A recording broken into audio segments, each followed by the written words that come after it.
Great. Good evening and welcome to our Committee of the Whole meeting for May 25th. I'll pull up my agenda here first. Coming to you from Twitch, Facebook Live, and YouTube. Do we have any amendments to the agenda to start? Seeing none, we'll move on to disclosure of monetary interest. Seeing none, we don't have any delegations tonight. We have no adoption of minutes, so we will go to CAO and directors' reports. CAO Morris. Thank you, Mr. Chair. We have three this evening, should be brief, and we can start with the Chief's Emergency Control Group update. Good evening, thank you. Just reviewing some of the numbers that we've seen since our meeting of last Thursday. There's been approximately 2,100 new cases in Ontario since Thursday. On the positive side, there's been over 1,500 that have recovered. The death rate has increased by approximately 150, which is fairly consistent with what we're seeing right across Canada. Canada's had an increase of over 5,000 just since Thursday. And certainly there's no surprise with the nice weather and the relaxing of some of the restrictions. There was an expectation by the Premier that there would be increases. But on the downside, the Premier has indicated that he was expecting 15,000 tests per day in Ontario. We're just over the 8,000 mark, so we're far below what the expectations of the province are with regards to the testing. So on that note, he has extended the testing to voluntary testing for taxis, limousines, Ubers, transport drivers, as well as anyone that is in the food industry, whether it be production, packaging, to try to get those numbers back up to where they should be and what the expectation is. The health unit has indicated last week 336 cases in Leeds Lanark. We've been very fortunate. Since Thursday, that has increased by 3 cases. There's been no increase in the fatalities. So the items that they're putting forth to the individuals about the physical distancing and the sanitizing and the cleaning seems to be working. So we seem to have a handle on that front right now. The numbers seem to stay fairly low. It's not only in Leeds and Lanark, but also in some of the other counties, their numbers are staying low as well. So critically important that we continue to follow the advice of the health unit, and that is the physical distancing. They will be putting out information to the businesses that are reopening with regards to the recommendations for them to ensure that they're only allowing a certain number of people in the store that they can handle, that they have enough staff on hand to be able to monitor the numbers coming in and out, that they are practicing the cleaning and the sanitizing after people come through and go in and out. And Dr. Stewart had indicated that is the key single item that is going to keep these levels low, if not hold it at a static level. Dr. Stewart further indicated that the use of temperature, taking people's temperature is no longer a good item to use. It's not reflecting exactly if a person does have it or doesn't have it. So they're not using taking temperatures any longer as a gauge to determine whether a person has it. Rather, they're going to go through the provincial questions. There were 6 questions that were put out. There was some minor changes. The difficulty in this is those questions could be asked and answered by someone that has allergies or a common cold or a flu. So it's extremely difficult to determine if they have the virus or if they don't have the virus without physically going in and being tested at the hospital or through the clinics. The update from the county, there was a number of questions at the county level when we met last week with regards to public washrooms. And again, to Councillor Brennan's question of last week, can an individual go out and use the fields? The answer to that is yes, they can. However, the onus of responsibility is going to be on the individuals that are using those public areas, the basketball courts, the soccer fields, the baseball fields. The municipality will not be going out and sanitizing gates and hinges and doors. So it's really important that the people that do go out either have the small bottles of sanitizer with them so that they can use that on a regular basis, that they're not exchanging water bottles, and that they're following all the guidelines that have been put forth both by the province and by the local health unit. There was also a discussion with regards to one municipality who was up for renewal of their municipal insurance. And one of the questions that was asked by their carrier was if they had pandemic planning as part of their emergency plan. They didn't elaborate on that to state what part that was going to play in the grading of their insurance or the application of their insurance. That's something hopefully we're going to get more information on this week. With regards to the fields, signage will be provided. There will be reinforcement of the communications that are going out. I did have an opportunity to speak with the province through our field officer. I explained our concerns from an emergency control group receiving messages from various agencies that weren't coming through the CMC directly to our control group. And it was usually a day later or 2 days later. So we seem to be behind the 8 ball in receiving messages from the province through the Solicitor General. So those questions that I put forth are going to be raised up the chain of command through the province, so that the messaging that we're trying to put out is going to be consistent with the health unit, which is going to be consistent with what the orders and what the expectation is from the province of Ontario. So there is some work to be done on that. I can tell you though that the last number of messages that have gone out have been extremely impressive with regards to the content and their accuracy. And I think for the general population, it's going to make life a lot easier to understand exactly what's going on. We've had discussions as a group as to a potential time frame or date when municipal businesses may or may not open. And certainly from my opinion, as I put forward, I don't foresee that happening in the near future. When I say near future, in the next week or 2 or 3, I think that we must continue to maintain the course that we're on, keep putting out the messaging that we're putting out. And certainly before we get to that point in time, there will be discussions with municipal staff on the proper cleaning and sanitizing and distancing, and we're going to have to evaluate each area to ensure that we can achieve that. And we don't want to start into this halfway. Start it, stop it, close, open, start. So we want to ensure that when we do it, it's done properly. And it's done with both the interests of not only the staff, but the people that will be coming into the offices. So there is some work to be done on that, and through the CAO, that's been put forth. So all staff are looking at that right now and seeing what the areas need and how we can do that. That is my update for this week. All right, thank you, Chief. We've got Councillor Brennan and then Councillor Allen. Thanks for the update, Chief, and I'm glad to get some clarity on the use of the parks. And I've noticed that for instance, the dog park, the ball fields have been used, and from what I have observed, people are using respect in that regard. Do we have? I know that the province has talked about. There's 2 things. The province talked about the use of masks when you are uncomfortable or you feel that social distancing is difficult. And also, just when you talked about municipal businesses, I'm taking that you're talking about the offices, i.e. the town hall, public works, and the rec offices at the arena. That's what you're meaning by that? Through the chair, yes. I think part of our recovery plan for the municipality is going to involve all physical buildings that the municipality has that have access to the general public. So that's part of our recovery plan to look at that and start planning for that now. So we're prepared.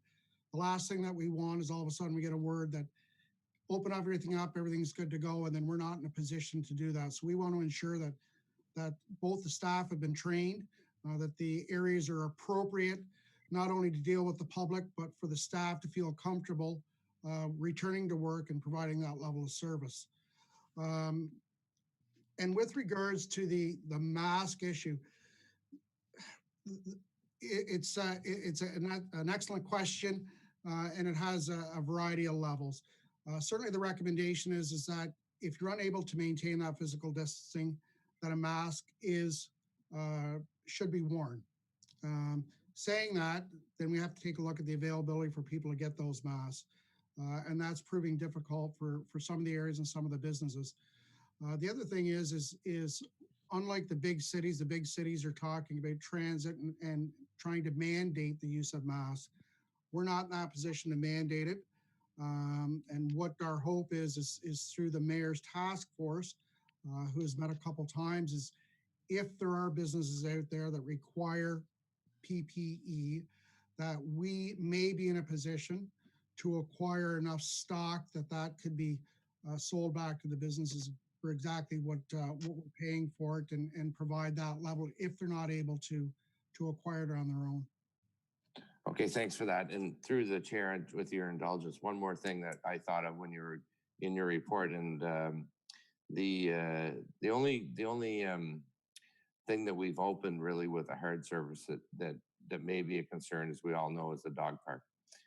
Has there been any thought of putting some hand sanitizer down there for people to use? And that would be, I think that might be helpful, but you know, for a bottle of it with a, you know, a squirt bottle on top, and you just put it on your hand and go through. Is there any thought been given to that? Through the chair, yes, yes, Councillor Brennan, there has been a discussion on that. And the concern is trying to keep it full, or trying to keep it there without it disappearing or being vandalized. And again, part of the province, when they released the stage 1 reopening, is putting a tremendous amount of responsibility on the users. And again, we're hopeful through our communications and reinforcement that people are able to have a small bottle of sanitizer with them that they could take just to ensure that whatever services they're coming in contact with, that they can certainly sterilize their hands or sterilize that surface. So it was a thought, it was a suggestion, but again, now we're talking about additional staffing time, and hopefully we wouldn't see vandalism or disappearing once a week or twice a week.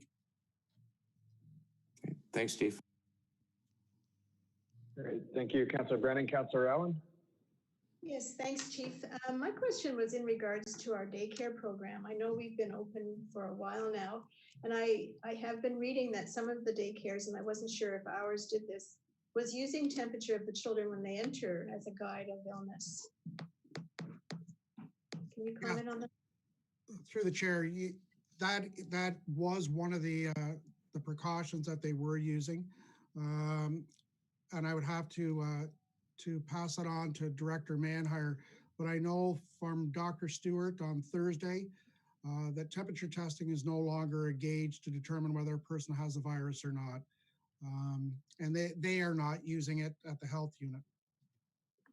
So it's just with children that age, it's difficult to ask the questions that we're supposed to ask in regards to. I guess we're going to rely on parents to help us. That's my understanding, unless Director Manheim has something further. Thank you. Director Manheim? Yes, just to update that, the chief is correct. We've been keeping up with the province's questionnaire in terms of doing evaluations on site every day. And so the temperature piece is no longer part of that evaluation, but the evaluation criteria has changed significantly, and we do rely somewhat on parents to help inform our advice as well. So, great. Thank you, Director Manheim. Councillor Dwyer. Thanks. Chief, I've missed the last couple of press releases from Premier Ford's office. I believe originally they were talking about advancing from phase 1 to phase 2 within a 2 to 4 week window, depending on cases. Has there been any indication through the municipal channels about the likelihood of continuing to advance to phase 2 within that time period, or are we looking at pushing it beyond the 2 to 4 week window that was originally suggested? Through the chair, that's an excellent question. The Premier seemed to be somewhat, I don't want to say distraught, but uneasy due to a number of things. The low testing rate, and he wanted to see exactly what was going to happen with regards to, especially this weekend being a nice weekend, this past weekend, and taking a look at the numbers. He has indicated that if he sees any direct spike in those numbers, that he will not hesitate to revert back to what the orders had previously stated. But my understanding is we are still on track for that 2 to 4 week window, hopefully to go to stage 2. He hasn't indicated what stage 2 is going to cover, but certainly he's still on track for that, as well as, you know, the indication of people going to their cottages. There's still open discussion about that in gatherings, and the possibility of going from 5 people up to 10 people. That's been a discussion item as well, but he's yet to confirm any of that as of yet. Okay, thank you. You also spoke about the fact that temperature testing is no longer considered to be a preferred gauge or indication of COVID symptoms. Can you elaborate on what is a preferred method? Is it strictly testing at this point, or and symptoms that are indicative of COVID directly, or is there something else that we could be employing at the CDC or other high-risk areas where contact is a requirement? Through the chair, the medical director, Health Dr. Stewart, has indicated last week that that was no longer a valued piece of testing equipment doing the temperature testing. The province has indicated that asymptomatic individuals now are going to be required to go through that list of items that the province has put out, whether it's, you know, number of falls, chills, fever, you know, headaches, fatigue, sore throats. So they just keep extending the number of items that could be considered as part of a COVID symptom. But they're suggesting that for the individuals that have any of those symptoms, which is very lengthy, the only sure way is to have the physical testing done. And again, as I said at the start, these symptoms are so wide range. They cover such a variety of things, from, you know, from the flu to hay fever to a common cold, that you know, it's going to be difficult for individuals to determine on their own, even through the self-evaluation, whether or not they have this virus or not. The only true test is to be tested. Thank you. And through the chair, I have one last follow-up question. Chief, can you clarify where testing is being completed? It's still being completed at the hospital, and anyone who feels that there is a risk or that they would like to be tested is free to go there. For a while, particularly at the beginning of the pandemic, it was suggested that anyone under the age of 35 not go for testing, even if they were symptomatic. That has now changed, and now the messaging is go. Anybody can go. Children, adults, seniors, just go. Through the chair, absolutely. Anyone that thinks they have one of those symptoms, it's go directly in and be tested. The testing is free. The testing is set up at the main entrance of the hospital. It's a drive-through process, and they're not overly busy. So you shouldn't be waiting in line for any length of time. And it's my recommendation, certainly not through the health unit, but if you have one individual within your household, then all individuals in that household should be tested. If one person has it, the likelihood of it being passed on is great.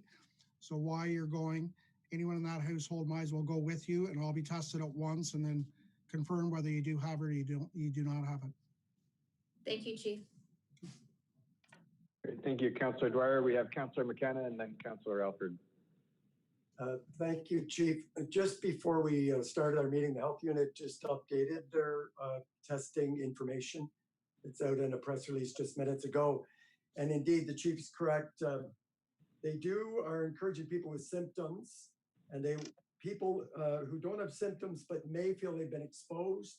And the third part is if you work in an environment where you're in contact with a lot of public, like the food industry, or you can't protect yourself. Now, those folks in Smith Falls who we're talking to right now, they do have to have an appointment for that drive-through. The chief is correct, but you do need to call ahead and make the appointment. There's no cost, you won't have to wait, but you do have to call ahead. Smith Falls. The other sites in Lanark and Scramble you can drive up to, but the health unit has just clarified Smith Falls Hospital has not lifted the restriction on, they'd like to know who's coming and when. But it's very broad now. It's much broader, the testing, than it was, but they do ask that you have an appointment.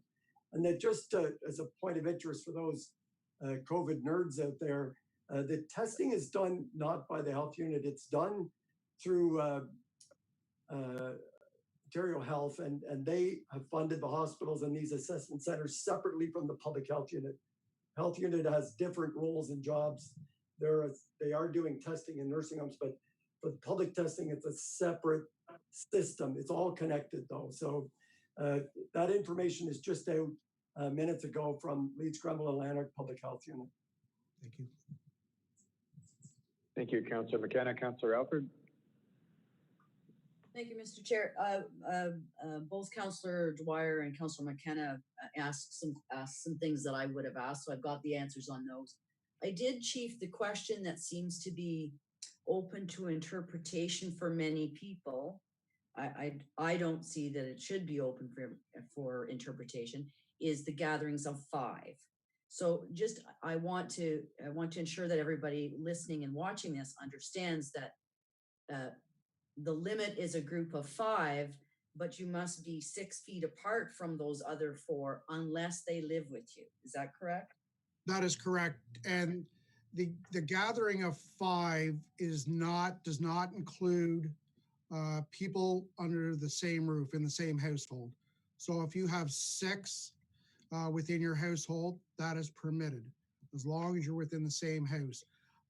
The gathering of 5, you're absolutely correct. They still must maintain that physical distancing, and they still have to follow all the procedures and precautions that have been set out. And the other question I had about masks is the province, namely Dr. Tan, has recommended that people wear masks to protect others. But there are very often in the stores, it is the staff who are unmasked walking by people who are wearing, some are wearing, some are not. So I wonder if there was any appetite or discussion about instead of recommending masks, that they be mandated. I realize there are exceptions to that would require not masks but shields. But has there been any discussion at your group or at the province that there are far too many people not wearing masks, even though it is recommended by the province's public health officer? Through the chair, there has been no, there hasn't been any discussion with regards to our group. And the reason that we haven't had a discussion on it is because the province has laid out the criteria for those businesses that are opening. And certainly we can't supersede or have no intention of superseding provincial order or regulation with regards to what they do or they don't do. They've been clearly instructed to follow public health, the public health guidelines. And Dr. Tan, through the federal government, has indicated that they may, in the future, if numbers increase, add more restrictions down to the provinces or direct the provinces to put more restrictions in place. In her statement today, the federal government, as well as most of the provincial governments, are preparing for a second wave. And that's very, very concerning, both concerning for municipal staff, but for the general public who are now just having a slight glimpse into getting back outside and getting into some normal lifestyles. So we have to, again, we can't mandate through the mayor or through this control group what the stores do or don't do. That is an enforcement tool that the police and bylaw are hopeful through education can strongly suggest and urge that, to stop the spread of this or not to have it go any further, that businesses should start using the protective equipment as well. And you're right. I've seen it in a number of stores, and it seems odd that the general public's going in with masks or visors, and you walk in the store and only half the people working in the store have it. So again, that's regulations that'll come down through public health.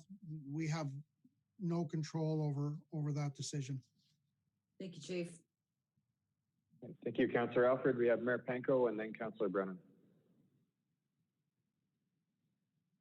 Oh, you're muted, Sean. Thank you. If I'm not mistaken, I believe each store owner, business person has the authority to mandate the use of a mask within their store. So they do have the ability to ensure people coming in or staff are wearing one. Chief, I just wanted to expand on the use of recreational equipment, i.e. tennis courts, basketball courts, and the safety measures the province has put in place, or suggestions as to the use of people using their own tennis balls, an example, or not people shooting hoops individually, but not playing basketball and things like that, please. So with the release of the sports fields, they've indicated that people need to take the responsibility of ensuring that the equipment they bring with them is clean. Try to limit the sharing of that equipment. Now it's going to be very difficult if you're playing basketball or shooting hoops and there's two of you and you're 8 feet apart, or throwing a football. What they've suggested is exactly what we've suggested, is that they continue to try and maintain some type of sanitizing agent. So on a regular basis, not every time you throw a ball or touch a ball, but every 5 minutes, every 10 minutes, every 15 minutes, to clean off the equipment that they're using. And certainly water bottles or the use of gloves, whether it be baseball gloves, you bring your own equipment, you don't exchange the equipment, and try to follow those regulations. It's the same as the public washrooms that are at certain fields.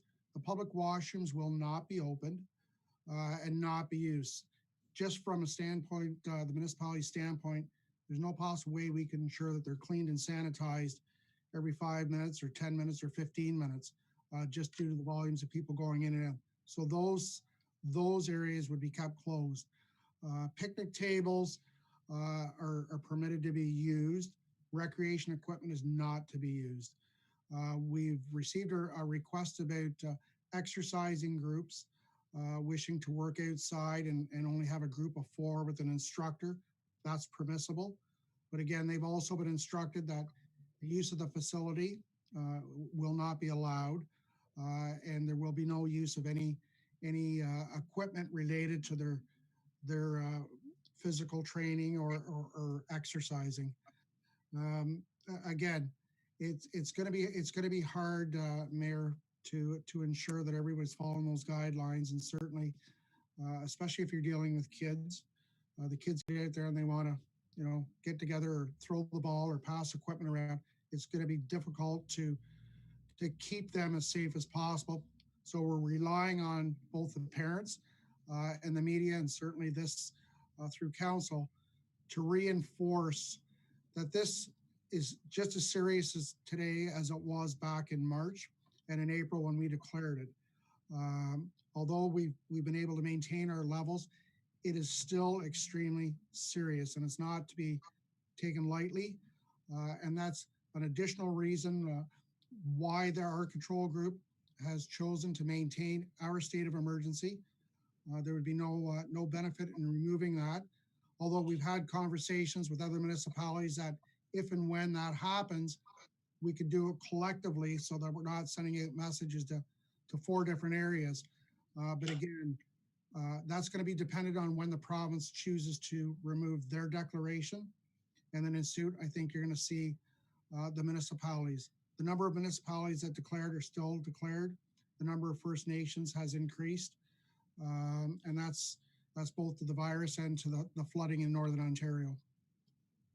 Thank you. Thank you, Councillor Brennan. Yeah, just briefly, not to belabor the mask issue, but I want to commend the emergency control group because the press release was very clear about what we're recommending, that people use a mask when they're out of the home, especially when you ever think that you're going to be compromised in terms of social distancing. So we've recommended that. Dr. Williams, I believe the Ontario Chief Medical Officer of Health, has recommended it, and Dr. Tam from the federal government has recommended it. So hopefully I've seen more and more of them, and this forum here will hopefully drive the message home a little more, but there's no downside to wearing a mask when you're in a store. So everyone should do it. That's it. Thanks. Thank you. Thank you, Councillor Brennan. Any further questions, comments before we move on? All right, great. Thank you very much, Chief, for keeping us up to speed and all the changing developments. Thank you. Next up, we have Director Manheim.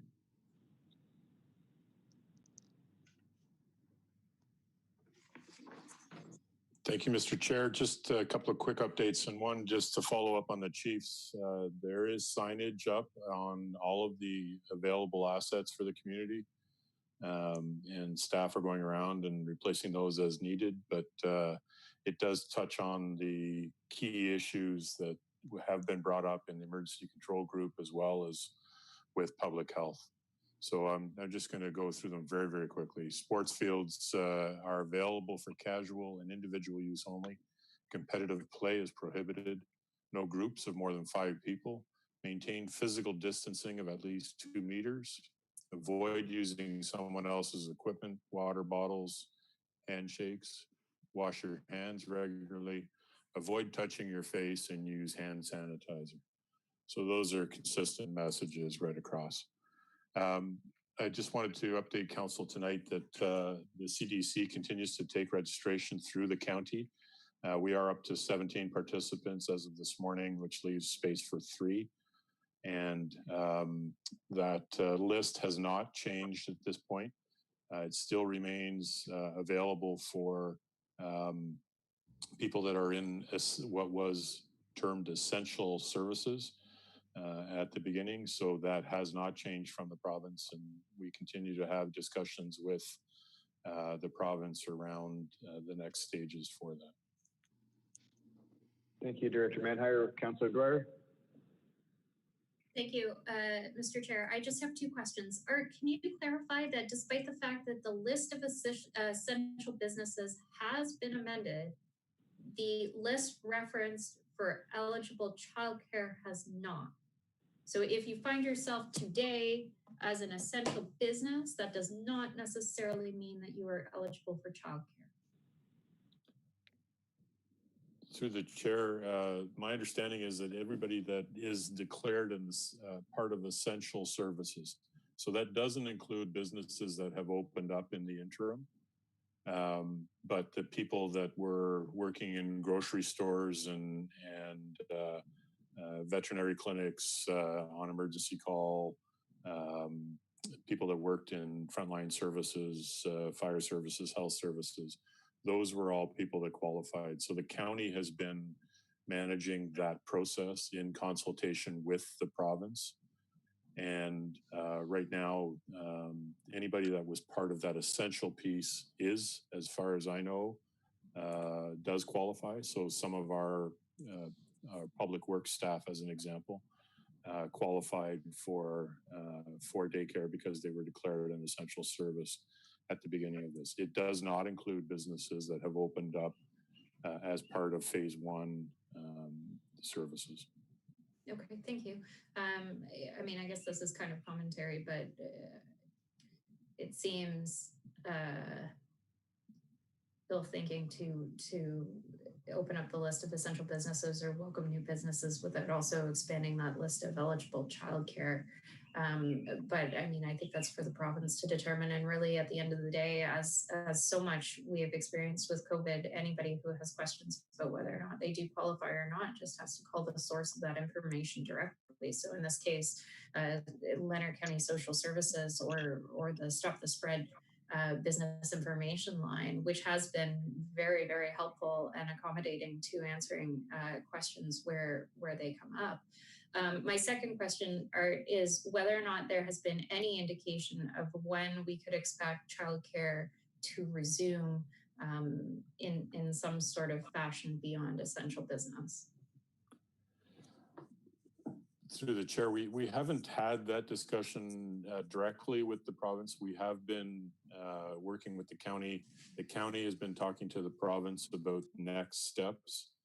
One of the indicators this week was that one of the school boards said that they would comply with any orders from the province, meaning that where childcare centers are located in school buildings, we have not had access to those school buildings. If the province deems that childcare is a service that they want to open up, the school boards will make schools available where there are childcare centers. So our licensed spaces would open up for that. And so as much of this, and I think the chief kind of touched on it a little bit, it's planning beforehand because what we're getting from the province is, 2 days notice saying you're opening up in 2 days. This is going to take a fair bit of lead time and a fair bit of organization. The benefit for us in the community is that we have been on the front line since the province opened up that service. We've helped develop the protocols, and we've got staff that have worked through those protocols, and they're very comfortable with them at this point. So they'll be able to disseminate that information once the service does open up. We do have staffing capacity, and we will have physical capacity to be able to do that when the announcement is made from the province, but we have to wait, of course, until that happens. Great, thank you, Director Manheim. Any other questions, comments? Seeing none, we can move on to our next report. CEO Morse. Yes, thank you, Mr. Chair. So in keeping with the COVID theme, I want to talk a little bit about some of the conversations we've been having with the business community, and we've been doing that through a variety of formats. Jennifer, our Manager of Economic Development, has been in close contact with the business community. We had the business survey that was done recently. We got a great deal of insight from the survey, tremendous response rate. And then, of course, the Mayor's Task Force on Economic Recovery has had 2 meetings. Our third one is planned later this week. So I'll leave it to the Mayor to talk more about the work of that group. But one of the things that has been identified as a potential source of help for local businesses as they reopen is improvements to their stores to protect staff and workers from the virus. So we've looked at that, and we think there may be a good fit within the CIP program. So we've had a look at that, and right now we have several programs within the CIP. Program 2 is geared specifically towards internal renovations. And so we think it fits with some of the things that people want to do. The only problem, of course, is that we have a minimum threshold of $10,000. And that's shared 50-50 between the municipality and the applicant. So really the minimum threshold is a $20,000 project where the applicant could, if approved, get 10,000. That in all respects would exceed what most businesses would need to, put up plexiglass or whatever other protections they deem necessary to open up. So we've had discussions about lowering the threshold to something more appropriate in the circumstance. And so we are working on that this week, and we hope to have a recommendation in front of you for next week, the June 1st meeting. The other thing I can inform you that we're looking at is, again, to to fast track the process because businesses are going to need this fairly quickly is we're looking at the possibility of delegated authority for those decisions. So I just wanted to put that out there that that's something we're working on. Naturally, there are more discussions at the task force level, but that's one we felt we should move forward with reasonably quickly because the need we feel exists already. So perhaps I'll pause there and answer any questions, but we'll have a formal recommendation next week. Thanks to you, CAO Morris. Councillor Dwyer. Thanks for the information. I mean, I'm happy to hear that it's being considered. Perhaps though, rather than bringing forward the recommendation next week, you proceed strictly to the statutory public consultation process under the Planning Act and then bring it back to us then. I mean, if there's a need to expedite this, I would suggest you just do it accordingly. And move forward that way. I don't know if it necessarily needs to come back for a blessing before you do that by council. Yes, so in response, we did get a legal opinion, and we don't think the public process to change the program applies in this case. So we feel that council does have the authority to delegate authority, so that can be done. In terms of changing the threshold, the opinion we got is it wouldn't be significant enough to change the intent of the program, provided all the other criteria remain in place. For instance, the 50-50 split, the fact that the applicant can have no tax arrears, those kinds of criteria, as long as they remain in place, we feel that that's a decision that council could make without a formal public consultation process. So it comes down to your comfort level in doing that. All right. CAO Morris, just to clarify, is delegated authority referred to the committee or to staff making funding decisions? Yeah, so that's a really good question. We were contemplating that it would be the committee. But if council were more comfortable with delegating it to staff, it's typically delegated authority usually goes to staff. Either way, I think it's just a mechanism to speed it up, to speed approvals up. We would also be looking at an upper ceiling where delegated authority would not exceed a certain number. So we're working on that right now. So if it were I don't know, I'll just throw a number out. If it were $30,000, we would want that to come to council for approval. But we're working with the business community and the CIP committee to come up with the appropriate floor and ceiling threshold. Great, looking forward to any insight that committee members may have into that. We're open to suggestions. Excellent. Councillor Alford. Just one comment is that some people don't need extensive things. So I'd like to make sure that the ceiling is low enough, if it's 50-50, that that they could all get some value out of it, even though their needs might be small. They need our assistance as well. So that would be my one comment, Malcolm.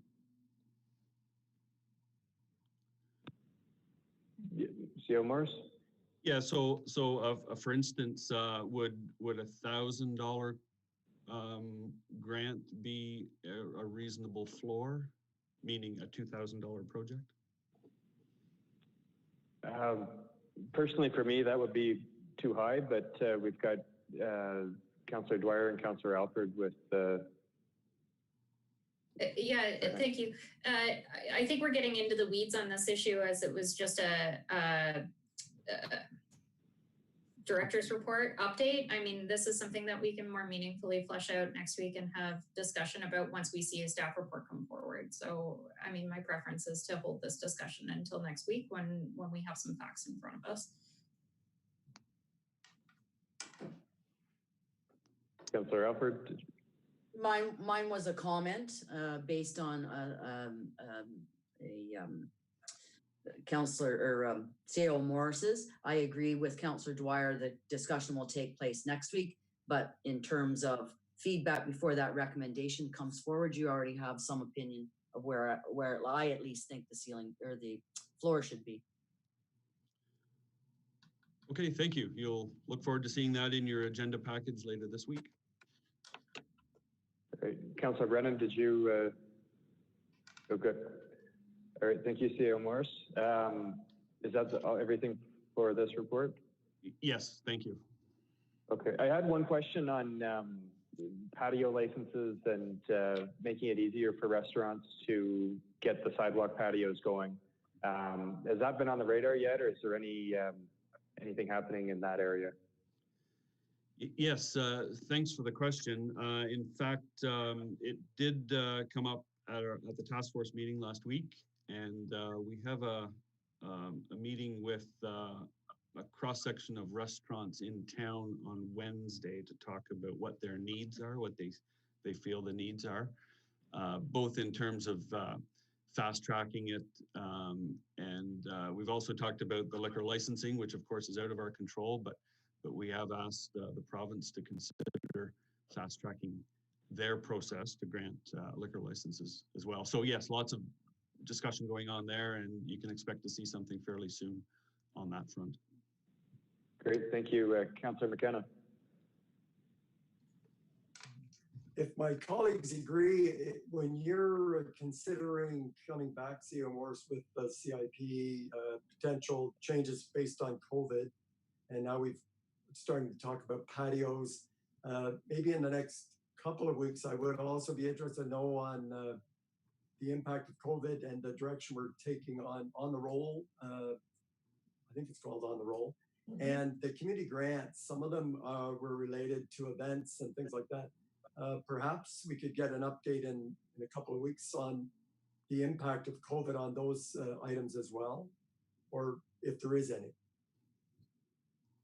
Bill Morris? Yes, I think most of the programs you mentioned will be covered under the Mayor's Task Force mandate. So, so I'll let Mayor Pinto address that. But I would expect you could likely see an interim report and then a final one in a couple of weeks.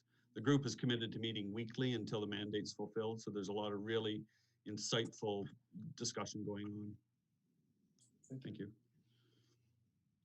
Great. Any last questions, comments for CEO Morris? Seeing none, thank you very much. And we will move on to our one correspondence item today, 6A letter from the Rideau Environmental Action League, dated May 18th. Barb Hicks is the vice president of Rio, and she sent us a nice letter. I think, I don't know, any chance we get to kind of talk about Rio is great because they do a lot of cool stuff. So in her letter, she mentioned that there's been over $60,000 invested at the Real Deal site through grants and donations. And every year, about 90 tons of waste is diverted from landfills because of the work they're doing. At the same time, about 13,000 people go through the site every year. So impressive numbers.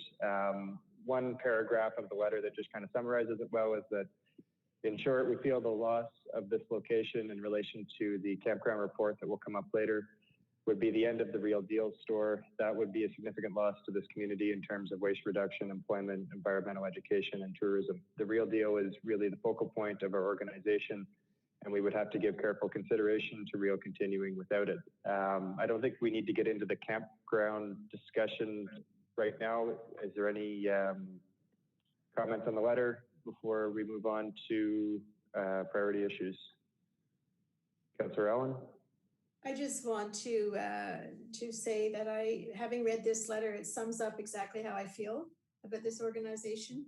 I've sat on the board for a number of years. I've been a volunteer there, and it would be an incredible loss for us. And just as they pointed out in their letter, they're aging volunteers, for them to try to find another spot, even if we could find one.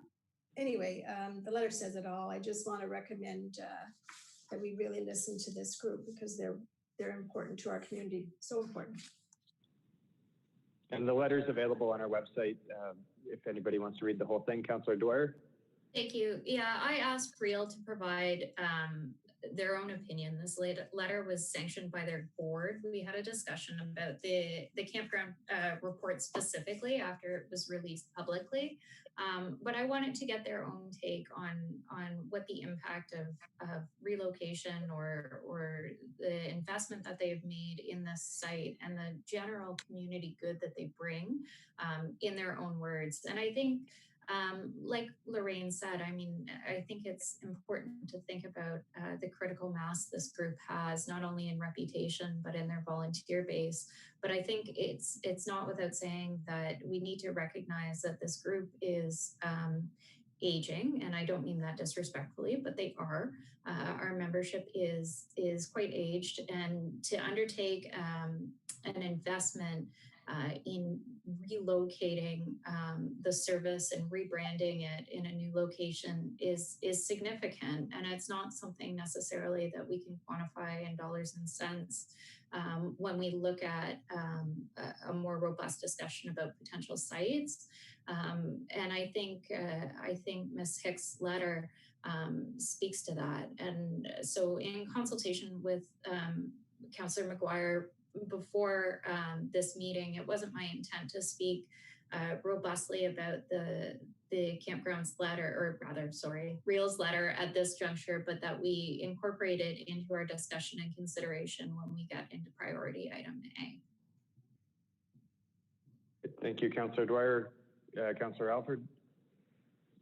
Yeah, we're going to talk about that part in a few minutes, but I don't think that I completely agree with the contributions that Real has made over these many long years, and they have been they were when they began, and they have only increased in value to the town as they have dedicated volunteers and dedicated some of their lives to making Smiths Falls pretty forward thinking at the time when this was established. So no, you cannot not understate the importance of Real in our community for certain. The rest we'll talk about here shortly. All right, thank you, Councillor Alford. If there's no other questions or comments, and we have no in-camera issues, so we can move right into 8A, Victoria Park Campground relocation. So I will turn the floor over to our Manager of Economic Development and Tourism, Jennifer Miller. Thank you, Mr. Chair. So the Chamber of Commerce has been operating the Victoria Park Campground in Victoria Park for the last 16 or 17 years. As a town, we lease Victoria Park from Parks Canada and had historically operated the campground on one half of that site.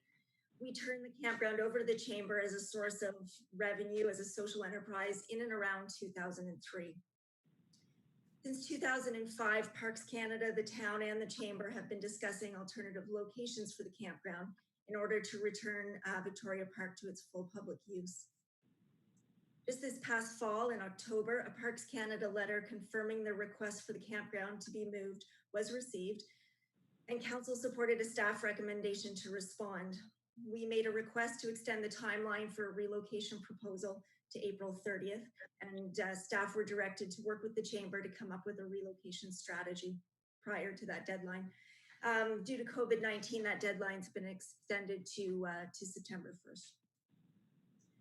So since that time, CAO Morris, Director Manheim, and myself have met with the Chamber of Commerce President, their past President, and their General Manager, along with a Parks Canada representative on 6 separate occasions. Many sites were discussed, but 7 potential locations were reviewed and scored. The properties were reviewed against considerations that included access to utilities, the proximity to commercial district, transportation access and availability of parking, environmental impact, highest and best use of land, the projected cost to develop, community support, and the configuration of the site to potentially include docks and a marina. Also, a potential location would need to be approximately 2 acres in size at least. So each of those locations were scored on an evaluation matrix, and the choices were narrowed down to 3 locations. The top 3 locations include 85 William Street West, Riverdale Avenue, and 3551 Highway 43. And details about those locations are outlined in the report. While there's no consensus among the group as to the best location out of the short list, it is agreed that these 3 locations are the best of our available choices. So an update is being brought to council this evening to garner your insight into preferences and to suggest that public input would be welcome to complete the information gathering stage. So it's staff recommendation this evening that council accept the report as presented and direct staff to work with the community to help the chamber find a new location by conducting further review of the top 3 options for relocation. Furthermore, we're suggesting that we begin public consultation on the proposed location through Speak Up Smith Falls and conduct a public meeting when safe and appropriate to do so. So I will turn it over to questions, Mr. Chair. All right, thank you, Jennifer. Who would like to start here? Councillor Alford. Yes, I appreciate that, Jennifer, and the report was thorough in my opinion. The recommendation from staff is not, I think, something that I am in favor of. For me, and I alluded to this, well, did a little more than alluding last week as to how I felt about this issue. For me, the questions to be considered are more fundamental than discussing which sites should be studied further. The question is, does the town wish to continue operating a campground? Is this one of the services the municipality wishes to provide?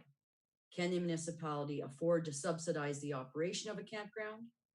Does the town wish to invest in capital costs of setting up a campground at a different location? And Mr. Samur, who has been involved right from the get, has estimated that to be somewhere in the neighborhood of $1 million. The arguments in support of operating a campground are usually 2. There could be others, but these are the 2 that I hear most often. A campground operated by a third party on behalf of the town provides that third party with an ongoing source of revenue to fund their operations. For the past 17 years, that's been the chamber. We already know that a campground operated by the town prior to 17 years ago does not substantially add to the town's coffers, which was the reason that operation of the campground was turned over to the chamber. And if I recall, and I stand to be corrected, but currently the chamber pays the town $10,000 and the town pays Parks Canada $5,000 for the lease of the land. And we don't currently have a lease with Parks Canada. The second argument is that a campground is a draw for tourists and therefore an economic driver to the town. In previous presentations by the Chamber of Commerce, they estimated that to be in the neighborhood of $1.7 million per season. In a previous the number is based on a calculation taking the number of visitors multiplied by a number provided by StatsCan. And I don't argue that the campground visitors add to the local economy, but the argument has been that they shop at the LCBO, the beer store, Walmart, Canadian Tire, and independent grocer are the names that most often come up. All are within walking distance of the current campground. And I would submit that a large portion of the profits derived from shopping at those chains are not staying in town. These stores increase employment in the summer months, but would they hire less people? And I'm not sure that that's the case, since most of the summer people are hired to work vacations for permanent employees.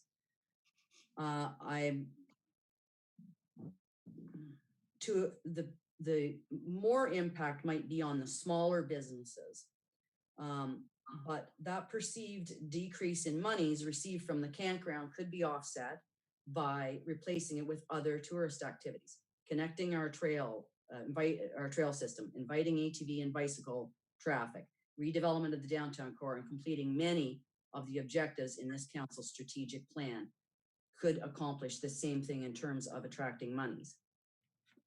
The town has its proverbial plate full for the balance of this council's term in achieving the strategic objectives we've set out. And now added to that is the challenges our town's facing because of the COVID crisis and all that means for our town in the next 18 months, depending on how the crisis evolves.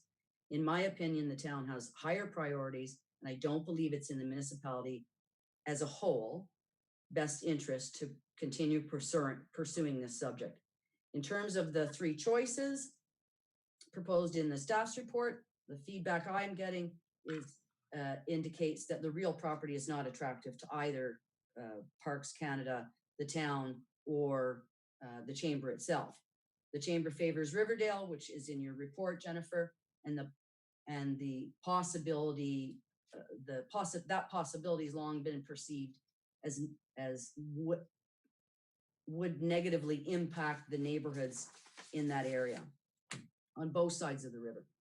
In terms of the Donnybrook property, it provides a great many of the things that a campground would need, but it's outside the town boundary and is privately owned. So I will be supporting option 2 tonight of staff's recommendation. Thanks for your time. All right. Thank you, Councillor Alfred. We have Mayor Panko and then Councillor Dwyer.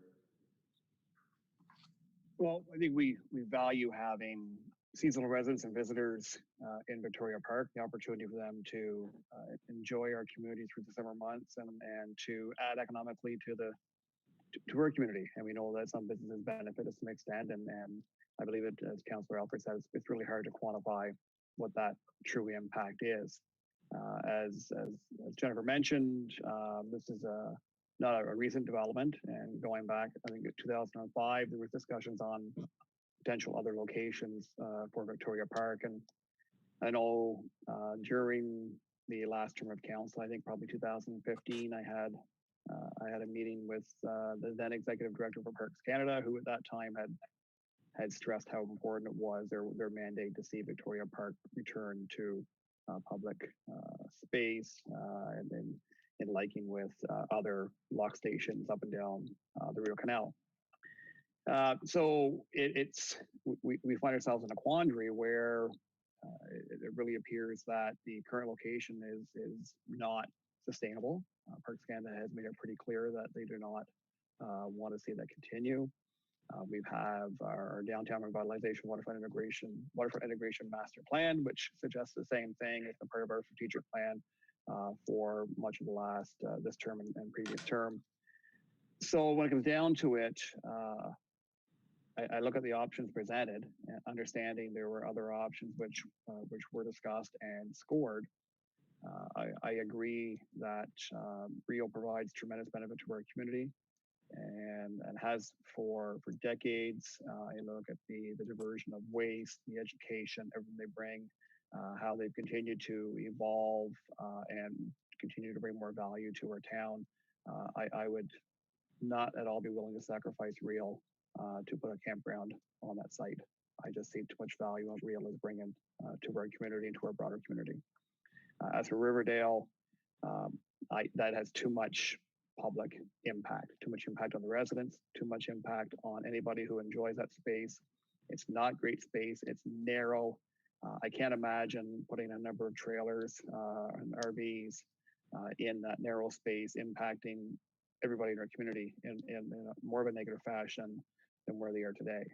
So I don't support the Riverdale location either. That leaves Donnybrook as a potential location, as Councillor Alford indicated. That's private space.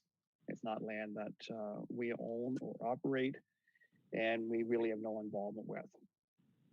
I appreciate the work of the chamber. I recognize the reality that this is a significant source of revenue for the chamber, and I'd be very willing to discuss other forms of support for our chamber as we move forward if their source of revenue ceases. I think there's a role for the municipality to play in trying to support the work of the chamber and the benefit they bring to our community. So I don't know if there are other sites which have been maybe not been considered and evaluated. I tend to think not. I think that staff and parks and the chamber have all worked very diligently at checking every possible location in town, giving great consideration to the possibility of each location, the amount of work and cost in trying to turn space into a campground. So it leaves us in a position where none of the options are suitable to me. And if the will of the people was that, if the feedback that came back from the community was that it should stay where it is, then that's another discussion we can have when advocating the Parks Canada. But I mean, at this point, they've made it very clear there is a deadline for this, and we need to work towards that. Great. Thank you, Mayor Panko. So is that option 2 your consensus? Good. We've got Councillor Dwyer, Councillor Allen, and then Councillor Brennan. Thank you, and I'll apologize in advance if this is lengthy. I have pre-sent and CC'd council on these questions, so none of these questions will come as a surprise. But in reading the staff report that Jennifer prepared, it left me with several questions that I kindly requested answers to in the lead up to making a fulsome decision respecting the recommendation. So Jennifer, if it's okay with you, I'm just going to run through the list in the same numerical order that's been presented. Can you please explain to council in a little bit more detail why each of the eliminated sites from the initial investigation were ultimately deemed to be unviable for our purposes? Thank you for your question, and through the chair, I would reiterate it's not that they're unviable. They either didn't score as high as the three recommended sites, or they were removed from the list for various reasons. So for example, we looked at Ferguson Drive, which is off Ferreira. There's a combination of property owners there. The concern on that property was that it was not near the water, which was a priority for the Chamber of Commerce. We looked at 72 Lombard. This is owned by Parks Canada, but Parks Canada has reiterated that campgrounds are not to be permitted along the waterway, and so that was also eliminated. We looked at various properties also that the town or Parks Canada owned. Old Slice Road was an example, the corner of Riverdale and Lower Reach Park. There were other properties that were looked at that were privately owned that the property owners were not interested in considering with us. And so there were a number of reasons that those properties were all removed from the list. Okay, thank you. My second question, I'm aware of several communities in the area, Marrickville, Wolford, Perth, and Rideau Lakes that have campgrounds on municipal property. What I'm not sure of is how those municipalities are owned or operating and what their operating terms are. Can you provide some context on whether or not there are other communities in the area that have similar experiences to us where they own or lease grounds for a campground? Who's managing those sites? What sort of potential financial revenue there is to those sites? Those types of things. So it's a good question. We haven't done a full SWOT analysis of what the competitors are doing. And that may be something that the Chamber has done in the past. But the purpose of this report and the direction of council and of the strategic plan was really to focus on looking at relocation options. So we have not broadened that piece of work at this time. Okay, thank you. At this point, and perhaps it's again too early or premature in the discussions, but has the municipality engaged the Chamber in discussions about cost sharing capital expenses on relocation to the municipal site? Or sorry, to a municipal site? Have we discussed things like increased annual rental fees, co-ownership models, land lease arrangements? My observation in the report was that almost every single site that was investigated was publicly owned, whether or not it be by the municipality or Parks Canada, with the exception, of course, of Donnybrook. So have we kind of broached that subject? Was the expectation of the Chamber that the municipality bear the expenses of relocation, or is it a cost sharing model? Is it to be recaptured through rental rates on an ongoing basis? Can you just help me understand kind of what the financial model of this would look like? So it's a good question and one that would need to be addressed if council deems that we want to move forward with this. Again, our direction was to focus on relocation, and so no concrete conversations were had about relocation costs.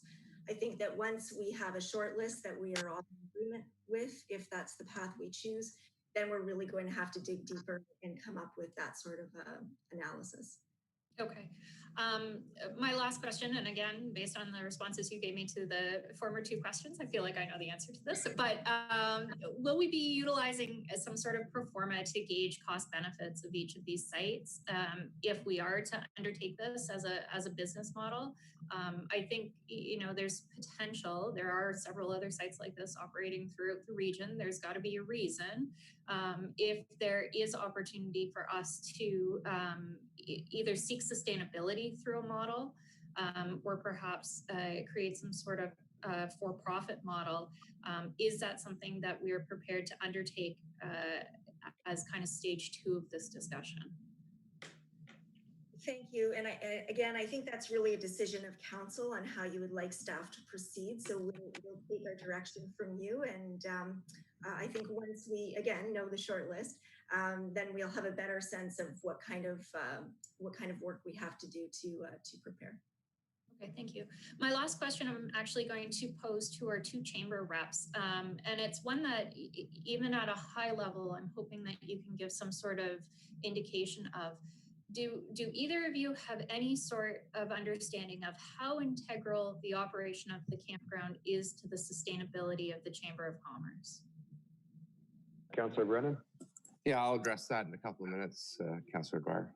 Thank you. Fair enough. I'll hold. I think in general, my comments on the report would be in favor of option 3. I think there is initial merit, and certainly from my consultations within the last week with community members, which I think is important to understanding kind of what the community expectation is on a campground. What they're indicating is that there is general support for a campground, whether or not it's chamber owned, municipally owned, and that there is a role for the municipality to play in facilitating that, the extent to which I think we need to go through consultation to determine. I don't have an issue in principle with any of those 3 sites aside from Real, and I'll be honest, I mean, being the council liaison on Real has given me prerogative to vote that site be removed.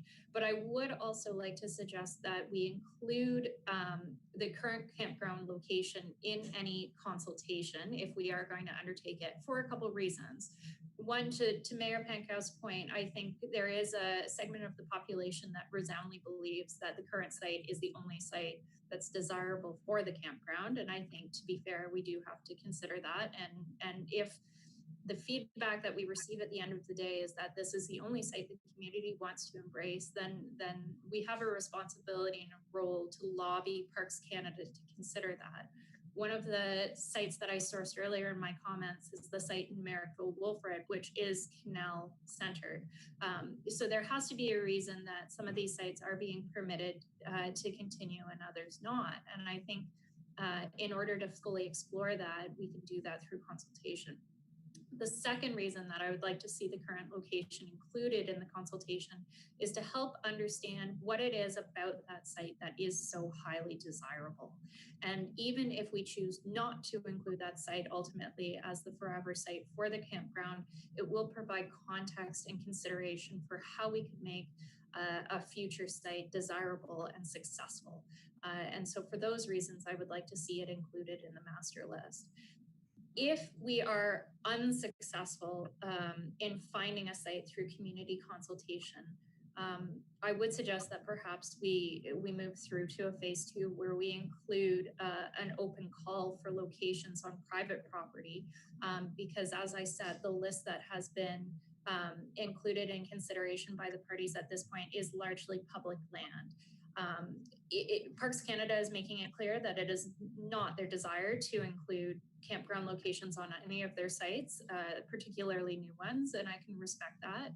If the conclusion of our consultation, as Wendy indicated, is that there is no appetite for the municipality to play a role in this, I think that's fair and we can respect that. But I still believe that we have a role as a facilitator to help people who want to establish the campground, whether it be the chamber independently or the chamber in collaboration with other potential stakeholders, to find a prospective site. Because I think at the end of the day, it does still have value, public value to the community. it is part of our strategic plan to create a tourism center, and this is a very important component of that, specifically when we see an absence in availability of short-term stay accommodation in a more traditional form. So with that, I don't have any further questions or comments. I'm fully in support of moving ahead with public consultation because I think it's important to have that discussion in a more robust and structured fashion. But I would suggest supporting recommendation number 3, which is to change the top 3 options by removing one or more or adding other locations for consideration. Great. Thank you, Councillor Dwyer. We have Councillor Allen up next. Oh, sorry, I thought Councillor Brennan was going next. I definitely have had, when this whole thing started, and this has been going on for a number of years, you know, talking whether or not it's going to stay and so forth, the campground as it was, I've had people phone on Riverdale and that whole neighborhood wanting that not to be a consideration at all and being very upset. And a lot of people use that walkway to run, to walk. It's such a vital part of our green space. For me, it shouldn't even be on a consideration list. So I guess what I would be thinking about, and I've given this a lot of thought and I've chatted with people about it, real is out of the question in my mind. I don't think, well, for all the reasons in their letter, I thought I couldn't say it better than their letter did. But Donnybrook, I agree with Councillor Alfred. I don't think that the town is the person that should be worrying about the campground and running it. I think it would be more like La Botte, where we could provide some infrastructure and some financial support to make it grow. And if you look at the site of Donnybrook as though it would probably have to be a partnership of ownership. And if the chamber wanted to do that, I mean, if you look at the size, it's 160 acres. Any of us that golf there, it's one of the most beautiful parts of our area. When the sun rises and sets on that property, it's just breathtaking. It's close to water, and it's not that far from one of our grocery stores. And maybe we'd have a summer shuttle, or I mean, that would be something that the owner of that property, whether it be the chamber in partnership, to me, that would be the only possibility of the 3. And I'm not sure if anyone else would agree with that, but that's my thought. Thank you. Great. Thanks, Councillor Allen. So you're in favor of option 3? Well, no. If Donnybrook is not something that anyone else agrees with, I don't want to spend a whole lot of time looking at other sites. Okay. So it would be 2 if no one else thinks Donnybrook is worth looking at in a partnership kind of format. Okay, great. So Councillor Brennan, you're up next. Thank you. And it's a good thing I carry this little book around with me because I'm going to go through my notes from November. The chamber came and gave a presentation on the park at that time. And so just a little history. This came up originally in 2005. It was an outspan report that was presented to council, was never discussed at council. It appeared in our strat plan in 2015. And at that time, I was like, we haven't talked about this. We've never talked about this, and yet it's in our strat plan. And the explanation was, well, we're not going to do anything until we know what we're going to do with the park, where we're going to move it. There was a placemaking workshop sometime in that period. Council wasn't there. I know the mayor was representing the town there, but and it's in our new strat plan. But I made sure that in the strat plan it didn't say move the park, examine to move the park. So as I said in November, we need to express, first of all, what we thought of the chamber's presentation, which was a revamped park. With some cabins or whatever in front for rental, and putting some money in it and improving it. And what we thought the value of the park where it is to the community. And I always believed there was value. And what's the cost of moving? I mean, cost of moving it was nonsensical to me, because why would we want to move it? Why not put money in it now? And people spend the season there. They spend money in town. It's a big part of our tourism. We can debate all we want about how much money people spend, whether it's just LCBO. We had a student counselor tell us in November that his mother ran a flower shop, and the people that stayed in the park were a big part of her customers. So, that's all subjective, and you can debate all you want. We've there's lots of infrastructure that's been put in there, electrical and whatnot. And the other point that I made back then, and Councillor Dwyer just made it again, but the fact of the matter is camping is promoted and facilitated all along the canal by Parks Canada. And not only in Marrickville, but they run their own campsites along the canal. So, and Marrickville is an example. I know the Lions Club in Marrickville run it. So, my plea back then was let's lobby Parks Canada and see what we can do here. But, I don't know that there's the political will around the table. We've spent, Councillor Alford and I were involved initially in meetings with Parks Canada, and then it got pared down to staff, and Parks Canada, just for good reason, not to overwhelm them. But at the end of the day, I mean, we spent a lot of time on this, and I tend to agree with Councillor Dwyer. I want to look at, certainly real is not going to move, okay? And there'd be no appetite around this table for that. And I've heard from people on Riverdale too, but I took the opportunity to drive around to the different sites, and I would agree that Donnybrook's intriguing, but at the end of the day, I mean, if that kind of investment's going to be made, it should be made right where it is. And the other part of it is, and it's vital, that we get public input on this and not just say, well, sorry, it's not going to happen. I'd like to hear what the people think, and I know what they think. So I would suggest option 3, and put 2 options on the table. One where it is, the other is Donnybrook. So I'm for option 3.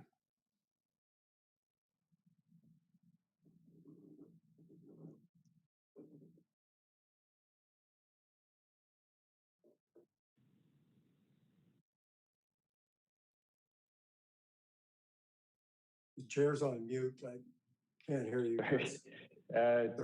Thank you, Councillor Brennan. Councillor McKenna. Thank you, Mr. Chair. I guess it's not Smith Falls that wants to move the park. It's Parks Canada. It's not we. Parks Canada has made the point that they don't want it there. They don't want to be in that business. It's their land.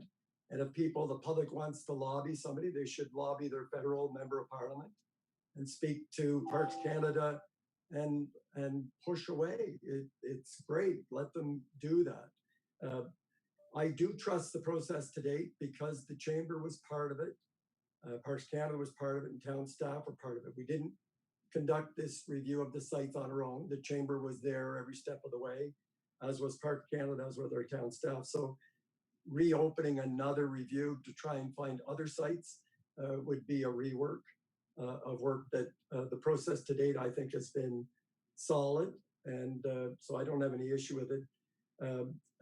I agree with Councillor Brennan. Donnybrook is an intriguing site. If Drummond North Emsley and the private landowner and the chamber could come to some agreement, I think the town would do what we could to support it. I'm not necessarily suggesting money, but there's other ways we've been facilitating this process all along, and yet we are not in the campground business. The chamber was and is, and so I think it's time to move on. And if we could help Donnybrook come to fruition, that would be great. But I'm looking at option 2, and if the Donnybrook goes ahead, I do everything I can to help facilitate that. Thank you.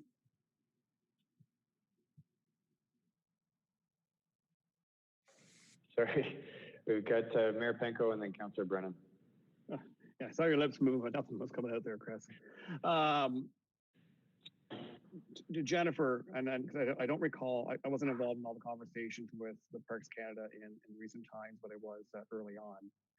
I don't recall asking the question to Parks, is there any way or any plan or any design that would be suitable to accommodate accommodations in Victoria Park and still meet their expectations for public space and greenery? So as an example, could there be a pathway along the water and public space along the water to set back and cabins, maybe some tenting sites, maybe a few RV sites on the Lombard Street side?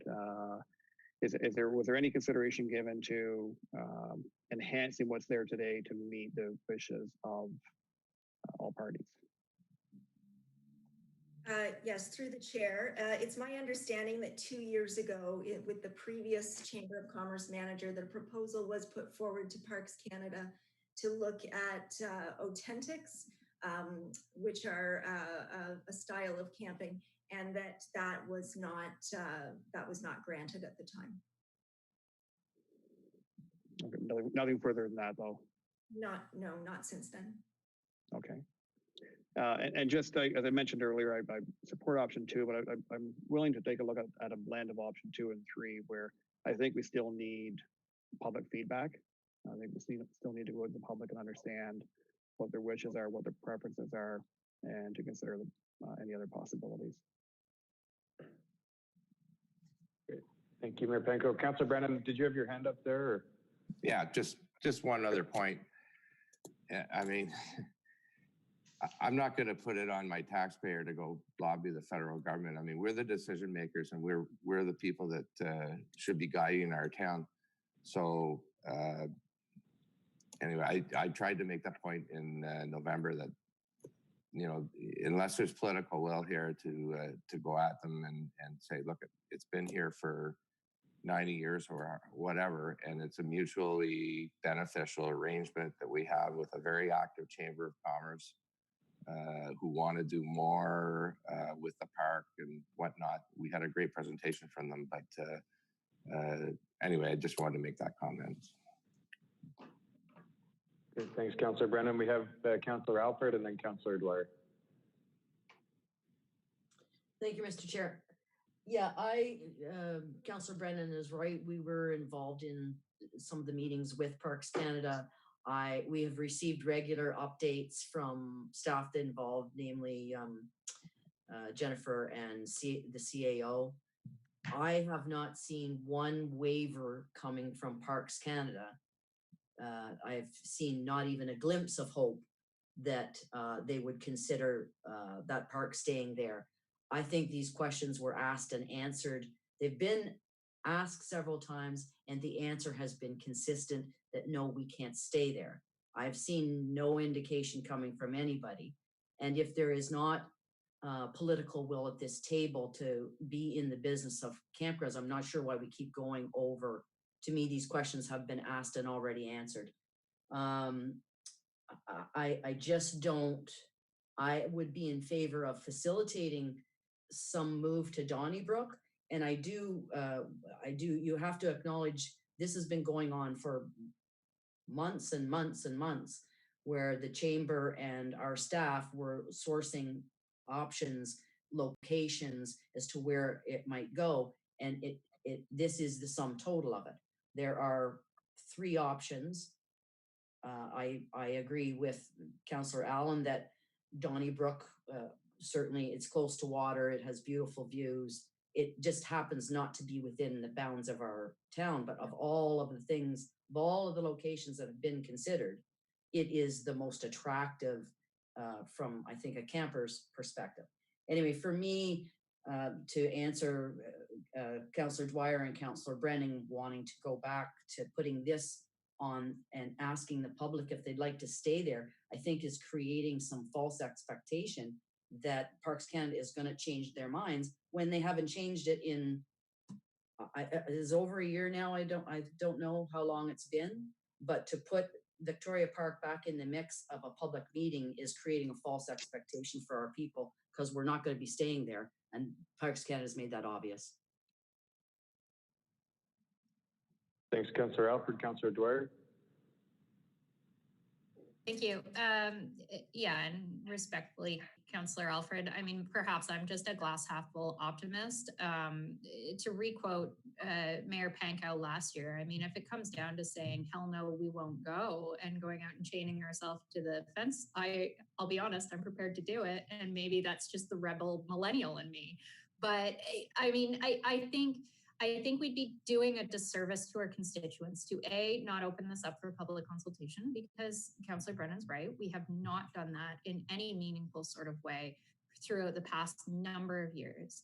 I do stand by the point that I made initially, that perhaps there is a model wherein there's benefit to the municipality, a fiduciary benefit to the municipality to be engaged in this campground.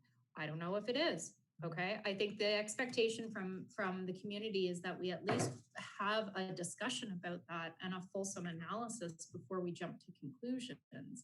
And my sense from speaking to residents is that that there's a willingness to have that conversation. So I will reiterate that it's my position that we should at least open that up, include Victoria Park or not. My recommendation would be that it is included for the reasons that I've previously stated, including just developing a better context for what it is that is so desirable.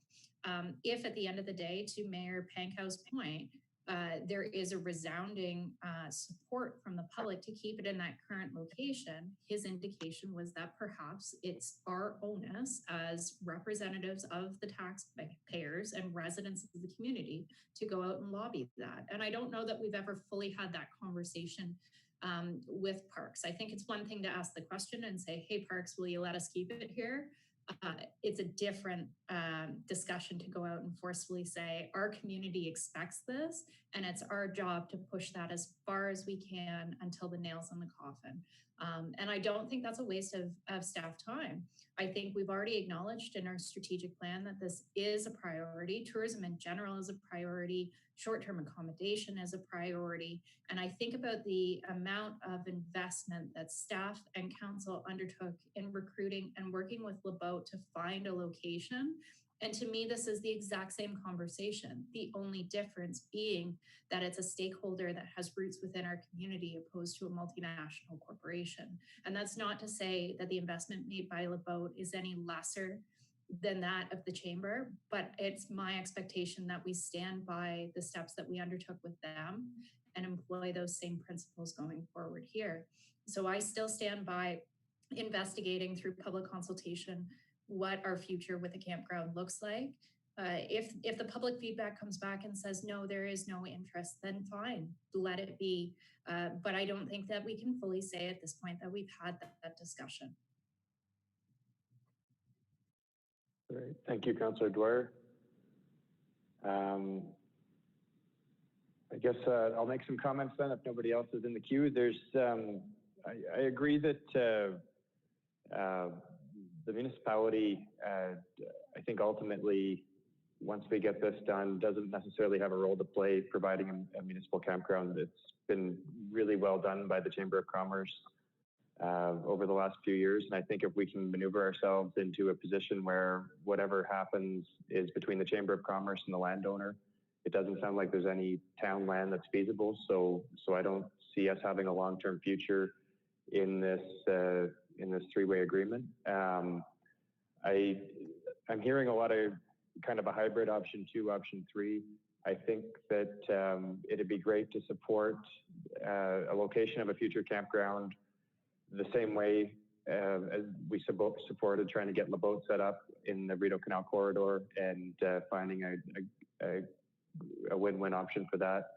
I'm not sure, now that we've kind of done our homework and we've really looked at this properly, there's not as many options as maybe Parks Canada thought there might be. So if there is a strong consensus in town and a real desire to keep a campground somewhere in the town limits, I don't have an issue with having the municipality, if council had a consensus on it, to send a letter on behalf of the municipality to lobby to keep the current location. But that has it's come up before, and I don't put a lot of hope in that option, but it might be a last resort. So I think with Donnybrook being outside of the town, it's really limited in what our role could be to facilitate that. But and last, I share the consensus on the real property. So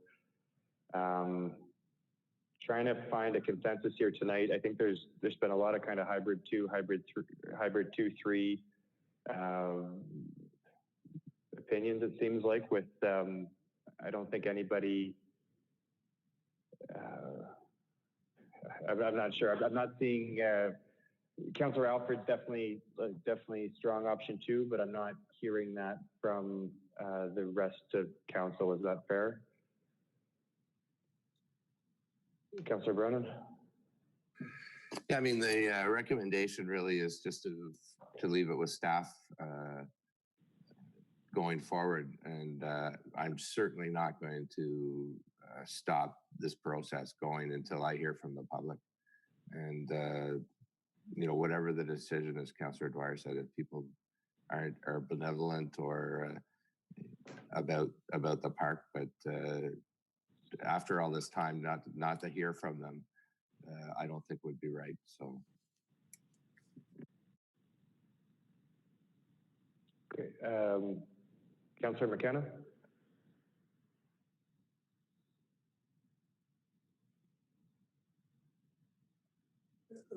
It's a great discussion, and I appreciate all the opinions voiced.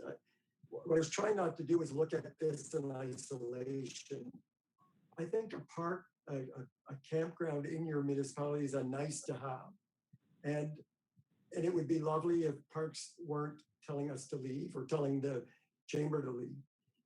When I think about the nice to have and then what we have on our plate and the resources that we have available to us in the next few years, I just don't see that it is the critical. I view the streets and water mains and the rest of our parks that are in dire need of upgrading and water towers changing, child development and the Mayor's Task Force on COVID and our housing task force as taking priority over this. It's not that I'm against camping in our municipality. I just can't, it doesn't make it to the top of my list or to the list of the people that I've talked to so far. And I think if I'm not opposed to a public conversation about it either. I think if we do that though, we'd say there are choices we have to make here. There's only so much resources we have. And the priorities for municipalities in campgrounds is just, it's a nice to have for me. And that's the only reason I'm not opposed to camping in town. I think they're lovely things, but I think we've got much more other higher priorities to think about at this time. All right, thanks, Councillor McKenna. We have Councillor Alfred and then Councillor Dwyer.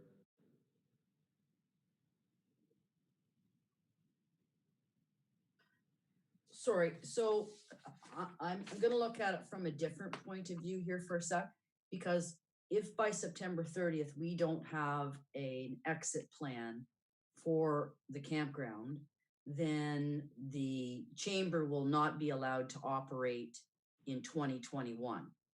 Is that correct, Jennifer? Correct. Okay.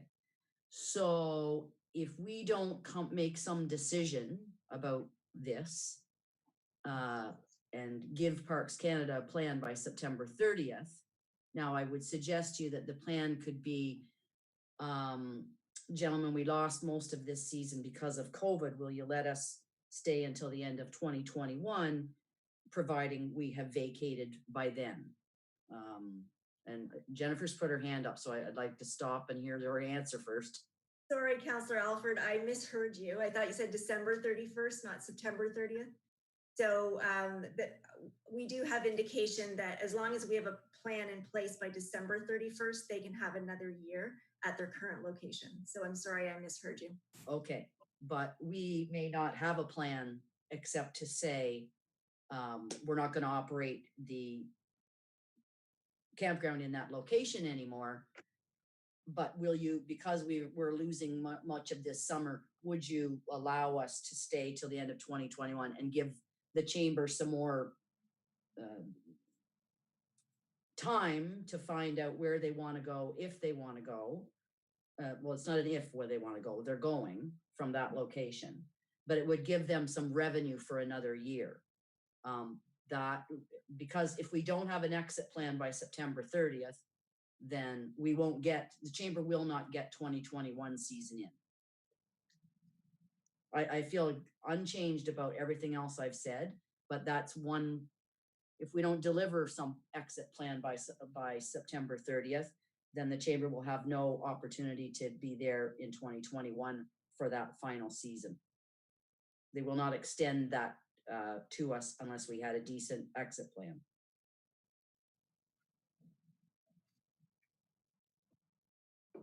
Okay, thank you, Councillor Alford. We have Councillor Dwyer, Mayor Panko, and then Councillor Rowan. Sorry, I was just going to suggest, since we seem to be going around in circles a little bit, that perhaps we just call a straw vote. And I don't know, I see both Jennifer and Malcolm have been taking notes. Based on our discussion, I don't know if either of you want to suggest wording on a fourth recommendation that's a hybrid of 2 and 3 at this point, or if you suggest that we just straw vote on the 3 options as they've been presented. Joe Morris.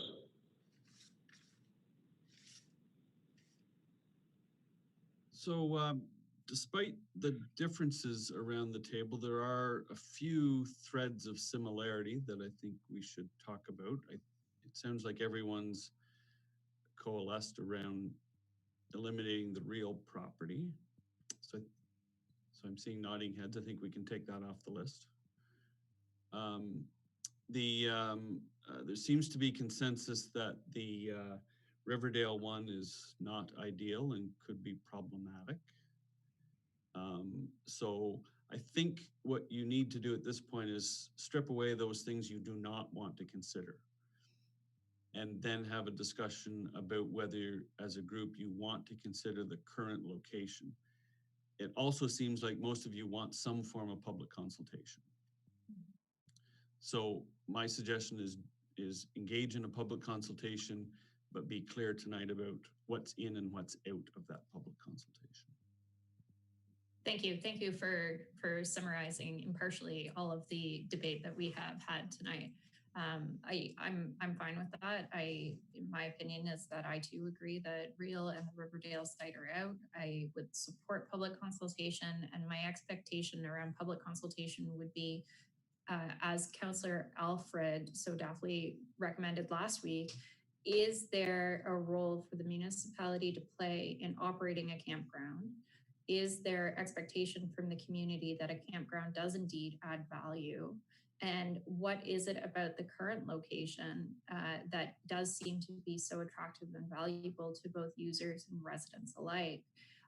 I think, given that there seems to be consensus around the table that perhaps Donnybrook is a possible location, that we include that in preliminary consultation as a possible site, particularly if we get consensus for participation in this public consultation process from the Chamber of Commerce and Parks Canada, as well as both DNE, Drummond North Elmsley, and the private property owner. I'd like to see something in writing before we go too much further, that those 2 parties, external parties, are indeed supportive of this, but then limit the discussion to, do you want your municipality to have a campground and operate a campground in some form? And in your opinion, what would that look like?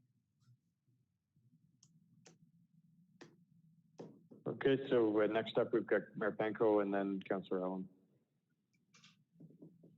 Thank you. We have identified in our strategic plan and our previous one, but tourism being an important part of our local economy.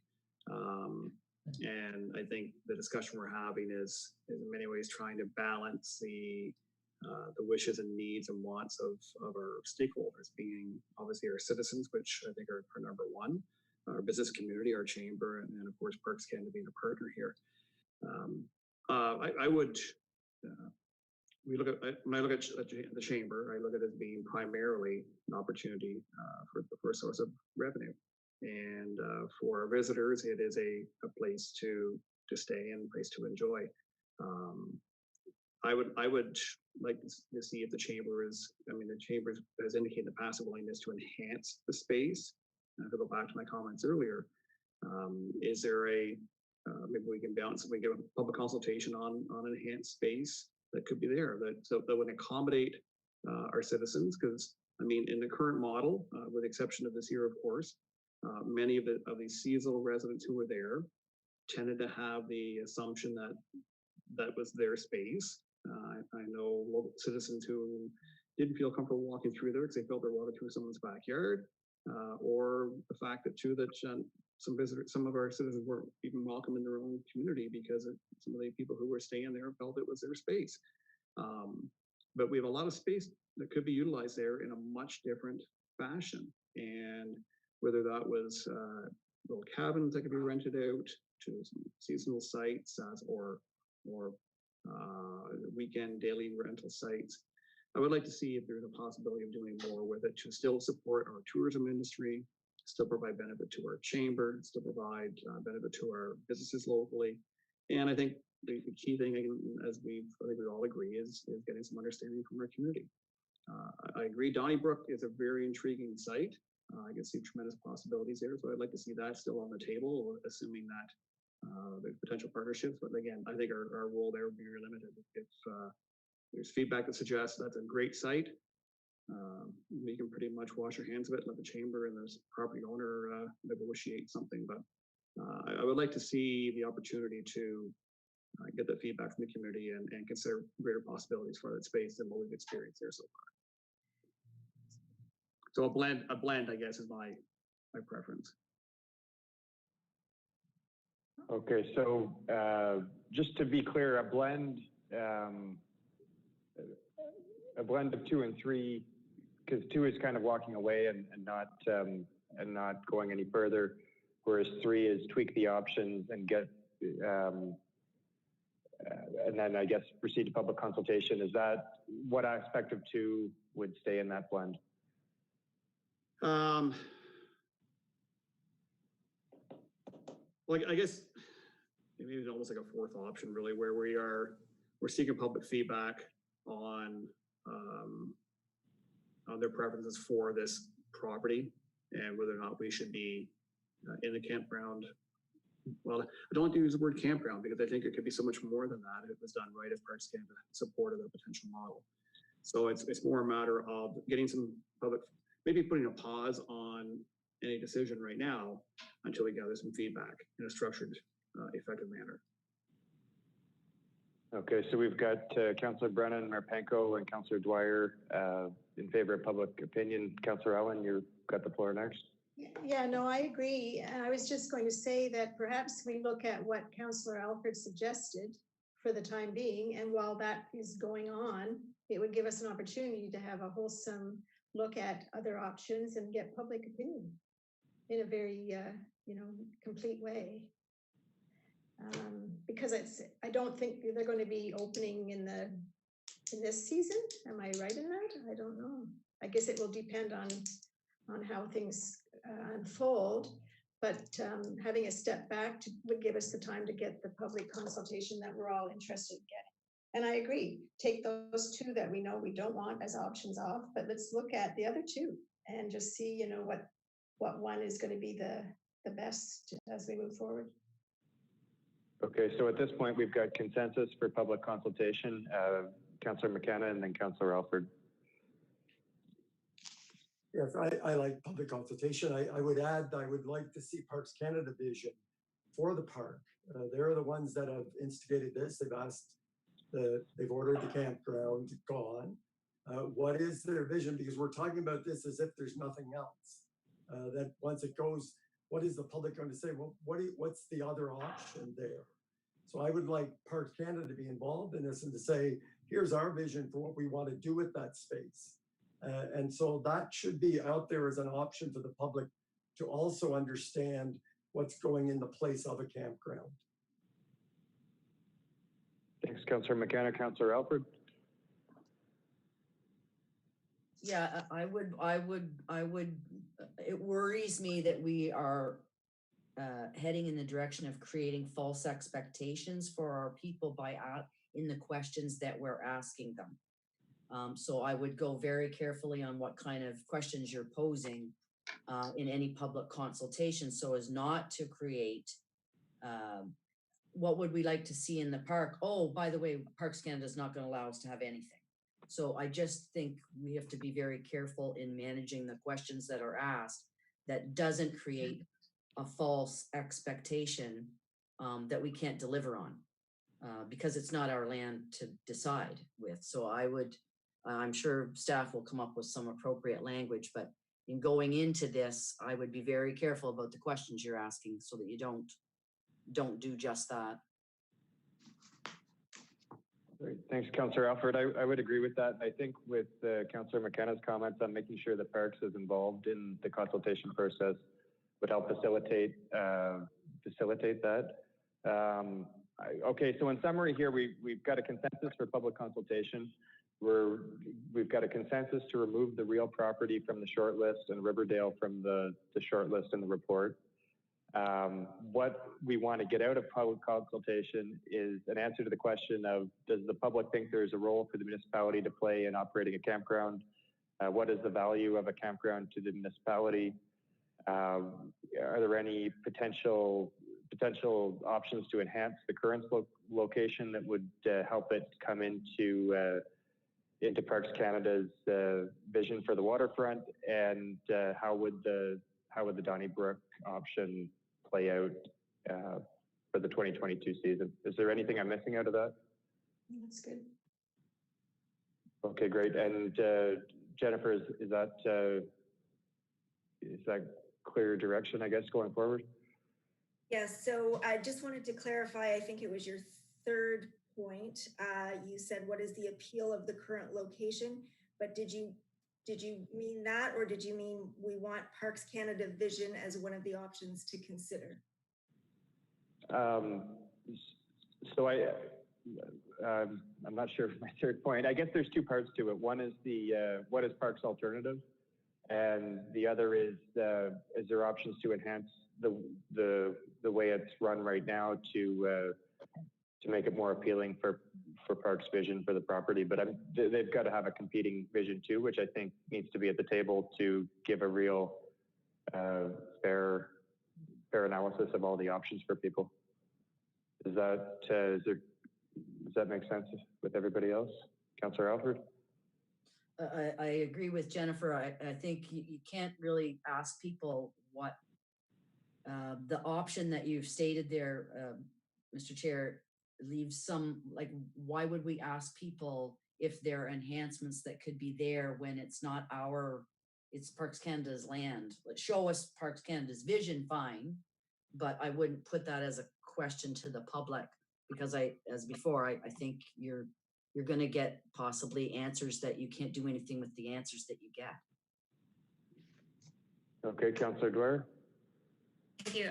I'm going to go back to Mayor Panko's point earlier. I think there's still an onus for us to ask the question, even if we can't do anything with it. And if the answer that we're getting from the public is this is the expectation, then there's an onus on the responsibility or onus of responsibility on the municipality to lobby that. And even if the answer at the end of the day from Parks Canada is a resounding no, then at that point we take that and say, thanks very much. And that's what we'll communicate back to the public. Wendy, I mean, we can debate this back and forth, and I respect your opinion. You're entitled to it. I respectfully disagree. And I think, I mean, unless you want to pose it as a straw vote to council,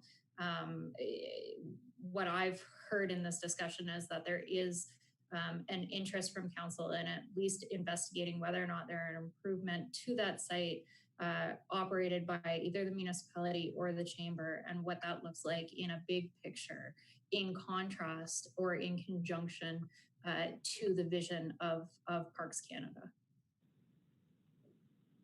Mayor Penko? Maybe the most appropriate small step forward at this stage would be for staff to engage with Parks Canada to determine if they are open, what they may or may not be open to for that space.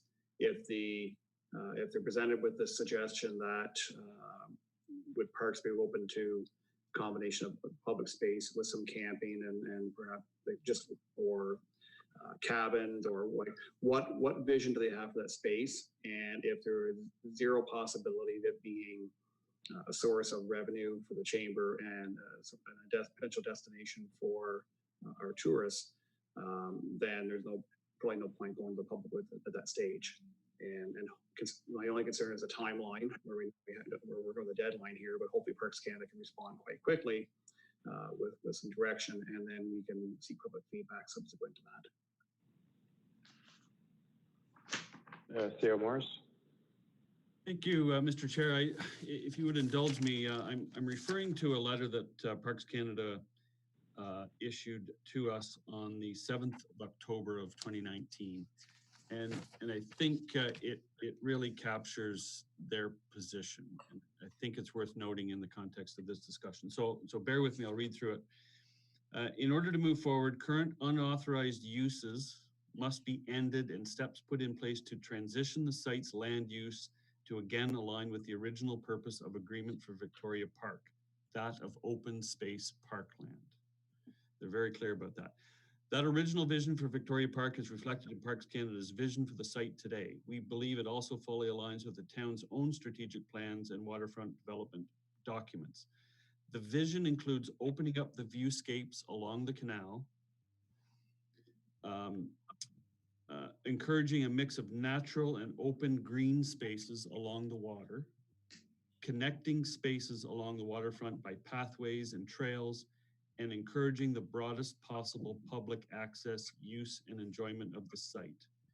We consider the current RV park operation as incongruent with that vision and an inappropriate use of Crown lands in close proximity to the canal, and it goes on.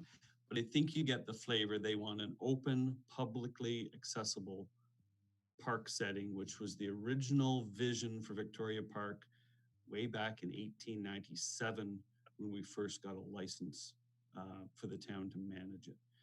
So that doesn't leave a lot of wiggle room for a hybrid campground, or we can ask the question, but I don't want to create false expectations. They've been pretty clear about this. Now, in fairness, this is staff's direction. So if council felt they wanted to take it to another level, that's a different decision. But I know what the staff's response is going to be to that, because they've told us several times, and I think the paragraph I just read to you is very, very clear. It doesn't paint a picture of what is going to sit on that site in each space, but it's opening view sheds, public access to the canal. So from based on this letter, there really isn't an option at the Parks Canada staff level. So we need to choose our questions carefully, as was pointed out, if we're going to put this existing site in the bin for public consultation. Great, thank you, CEO Morris. We have Councillor Brennan, Councillor Dwyer, and Mayor Penko. No, yeah, this is like Groundhog Day, because we've talked about this 100 times.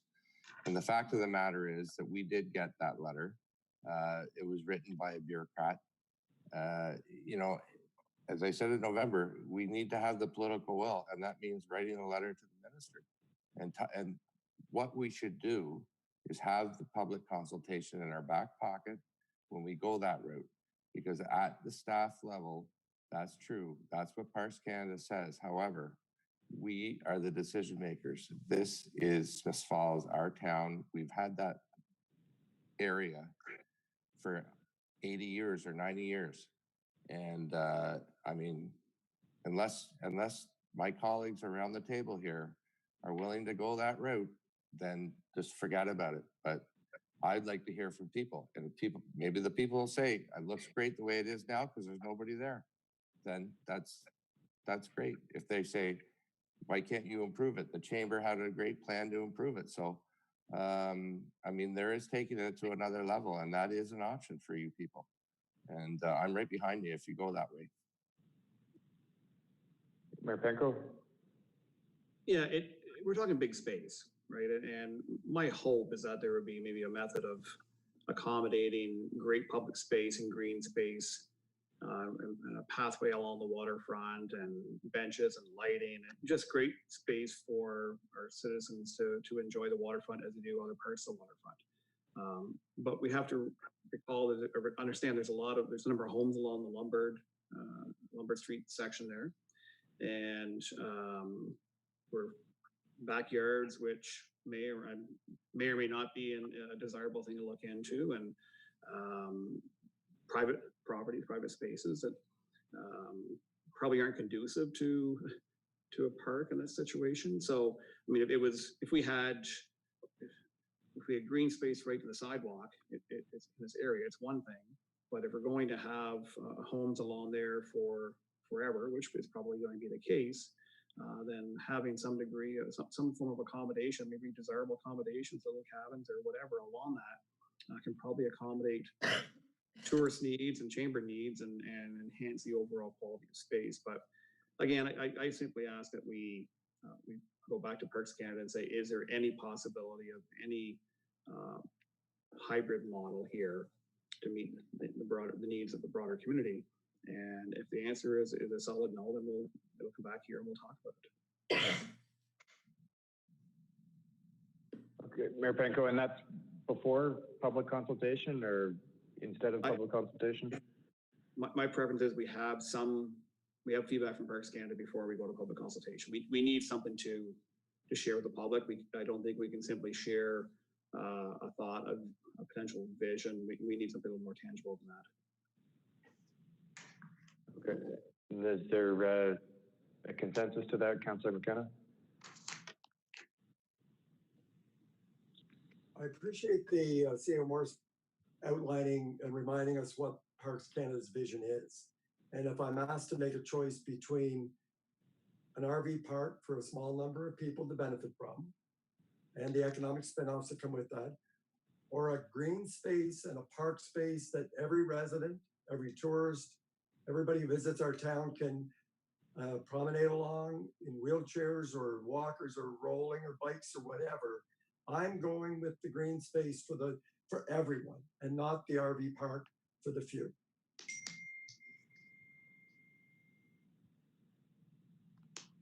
Okay, so does that, I don't know if that changed. We still got the majority, I think, looking for public consultation that's informed by Parks Canada's vision for the property and clear objectives and a clear list of what the town is in charge of at this site and what the town isn't, so that expectations are made out. Does that give you your direction, Jennifer? Yes, I believe we have it. Okay. All right. So if everybody's okay with that, we will move on to 7B. Thank you. All right. Thank you, Jennifer. So our next priority issue for tonight is 8B, Parks and Recreation Service Sustainability Review, Director Manheim. Thank you, Mr. Chair.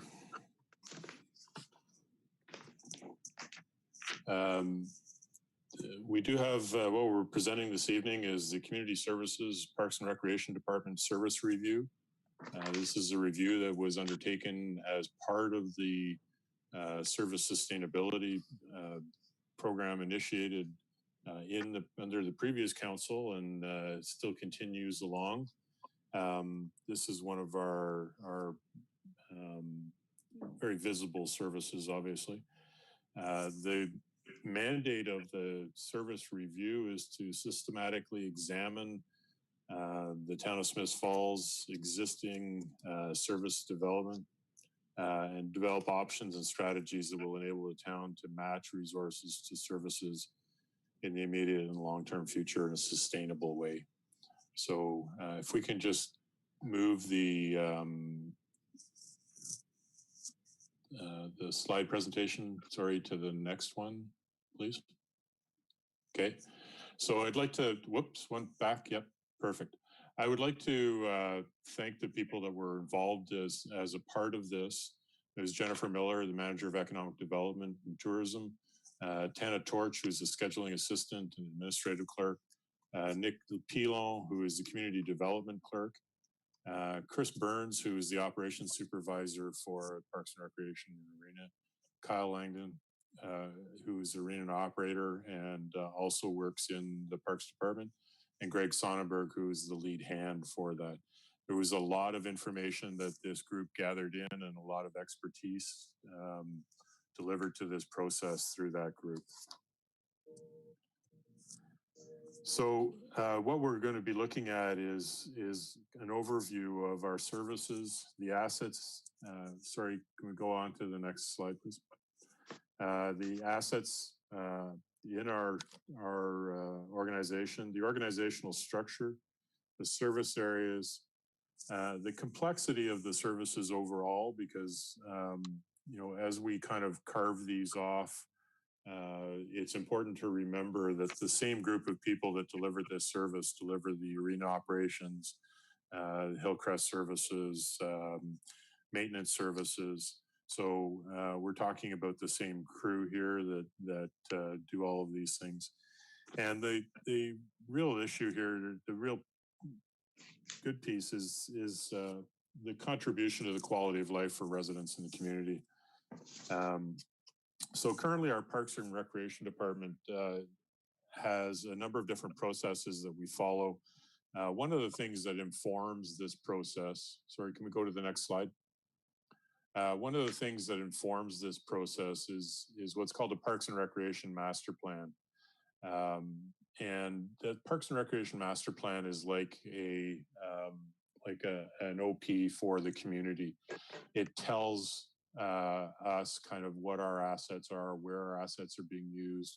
It also gives us an idea of what the community is looking for in terms of overall services, how the community is growing, taking a look at needs, where the current need is and where the future needs are, to help develop not only the asset base, but also to take a look at how the assets are being used overall. And right now, we have in the absence of that Parks and Rec Master Plan, we have developed best practices around decision making for those assets. And one of those best practices that's been developed over the years is the idea that we have created hubs in the community in terms of our services.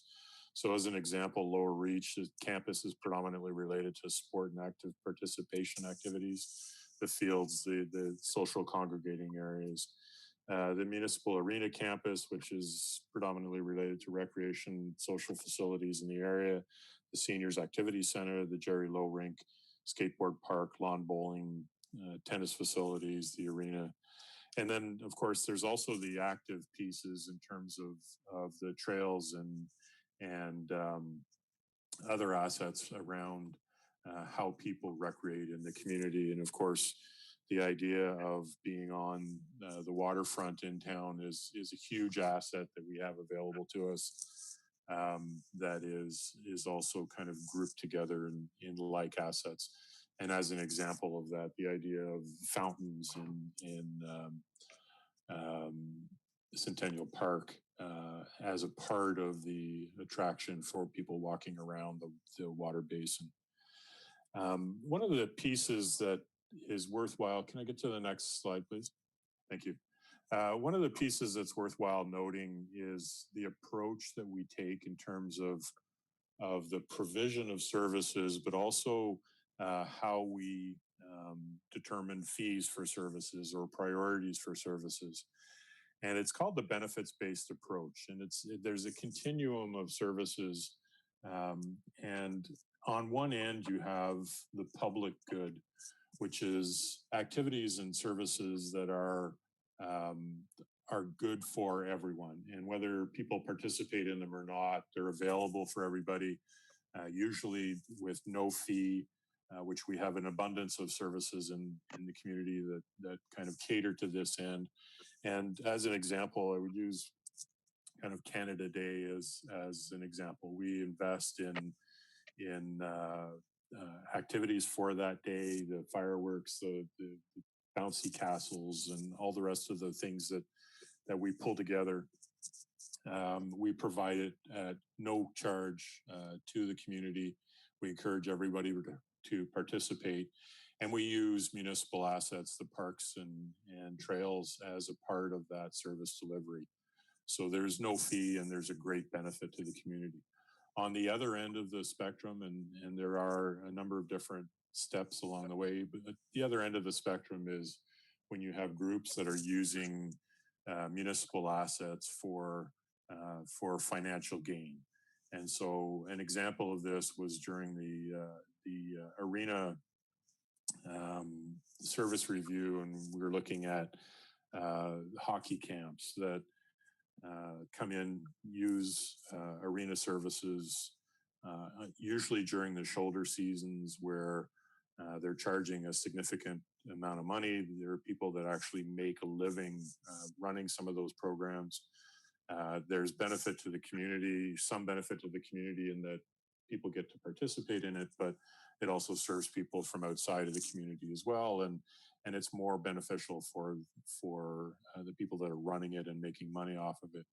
So we actually adjust our rates accordingly to compensate the public, because it's a single use piece that the public doesn't necessarily gain direct access to without a fee that not everybody can benefit from. And so therefore, when we take an asset away from the community to be used in this way, we look to compensate the community for that, for not having access to that asset. So if we can't run public skating because there's a hockey camp going on, then we compensate the public for that use and for the inconvenience of not having that asset. The other thing that it does is it helps us actually fund the maintenance of that asset and the life cycle for that asset, so that as we get more use, we also have reasonable resources to maintain it in an effective way. Next slide, please. So what we did is we identified a number of comparator communities. We looked at, based on similar services, assets, population, staffing, expenses and revenue, cost recovery, and extended services. So not all of these communities are the same size, and certainly have different demographics in some of them. They were all chosen, though, not only because we had comparisons, but at those different levels, but because they're also catering to the same group of people. So when we start looking at our fees, communities like Perth and Carleton Place and Kemptville, we have, and even to that degree, Ottawa, we have people coming in and using our facilities if we have a disparity between fees in one service and another. And the arena, again, is a good example of this, where we have people from Ottawa booking ice because our ice is that much cheaper than what they would pay in Ottawa, and it's worth the trip. And of course, in deference to Jennifer, it's always worth the trip to Smiths Falls. So we collected and summarized the information on subsequent charts, and I'll just go through the next slide, please. Performance indicators. So what we did is we took a look across those municipalities with further breakdown on how we compare to other municipalities using the following focus areas. So employee and staff time, financial sustainability, and planning for growth. So next slide. This is a list. Sorry, back one, please. Thank you. So this list is one for where we have Kemptville, Carleton Place, and Perth, as well as Smiths Falls. we compare the assets available to people in the community, and you can see the list that Smith Falls has. We have 78.93 acres of parkland. And in terms of the overall assets, we are very well represented in 9 baseball fields, 10 soccer fields, a football field, 9 pickleball courts, 6 tennis courts, basketball courts, skateboard parks, outdoor rinks, lawn bowling, bocce, volleyball. The list goes on. And in terms of overall parks, we have 21 park spaces available that this group of people maintain. So we have 3.3 FTEs that provide services to these areas, as well as other services that I'll just highlight in a minute. The 3.3 represents an estimated time dedicated to the services incorporated in the report, because they are all the same people that do this work. And we have seasons where we have, we run the arena all year long. We have the walking track available. We have dry floor. So we have staff resources allocated there as well. But that 3.3 represents basically summer operations. So the next slide, please. This is a chart that represents kind of expenses, revenue, and cost recovery from our comparator communities. You'll see that Carleton Place, as an example, has generates $1.3 million in fees. It's part of swim club, the boat launches, canoe club, and water sports. They run camps and swimming pools, so there's a significant output of cost as well associated with that. And if you break down the net cost for each of those services, Smith Falls, our net cost is about $135,000 when we take kind of the dry floor and user fees out of that mix. Kempville is $59,000. Carleton Place is $765,000, and Perth is $138,000. Next slide, please. So description of the services: we own and operate 78.93 acres of parkland throughout the community and 37 acres of land within Hillcrest Cemetery for a total of 116 acres of land. We have approximately 18,900 linear feet of prime waterfront along the Rideau Canal, UNESCO World Heritage Site. Most of those, that 1,800 feet is connected by trails, but not all of it, and we are working towards that as part of our overall strategy. Parklands along the canal are largely owned by Parks Canada and in turn leased to the town for public use and enjoyment. And that is a picture of one of our new docks at Lower Reach that we put in last year. So what does the Parks and Recreation Department take care of? We maintain that parkland and Hillcrest, the beach, as well as the water inflatable at Murphy Park. We book all of those assets throughout the community. So groups call us and we do that booking. Leveraging in-kind support for over 65 community events per year. And that's our community development clerk that does a lot of that. Undertaking strategies of council, so the quality of life, waterfront development, and placemaking are part of community services functions and focus. We also do sustainment of the town's building service functions. So all of the maintenance for all of our buildings right across the town is the responsibility of this group, as well as the cleaning of those facilities. And then, of course, other duties as they come up.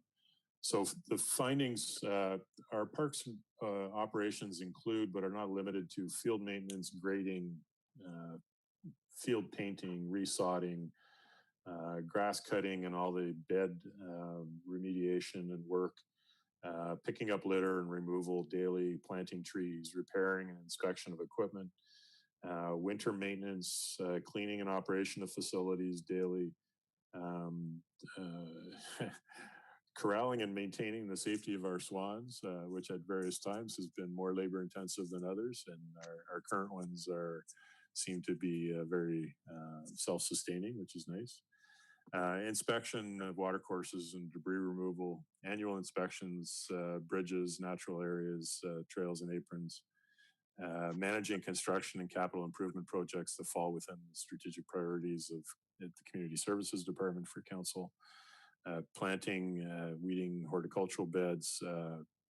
We have 11 beds, 4 nodes, the events I've already mentioned, setting up barricades and delivering tables and events and some of those kinds of pieces, which amounts to about 3/4 of an FTE during the summertime.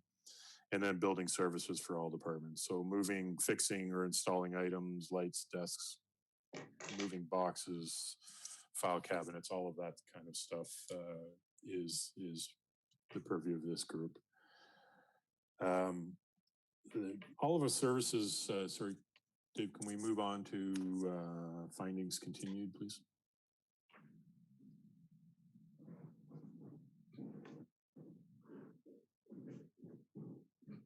Okay, keep going.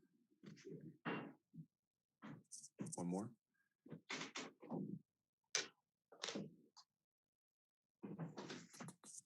Okay, so all of the services listed in a previous slide are completed on a weekly basis, and the operations supervisor determines the schedule based on weather and service demands. So different times of year, it flows at different rates.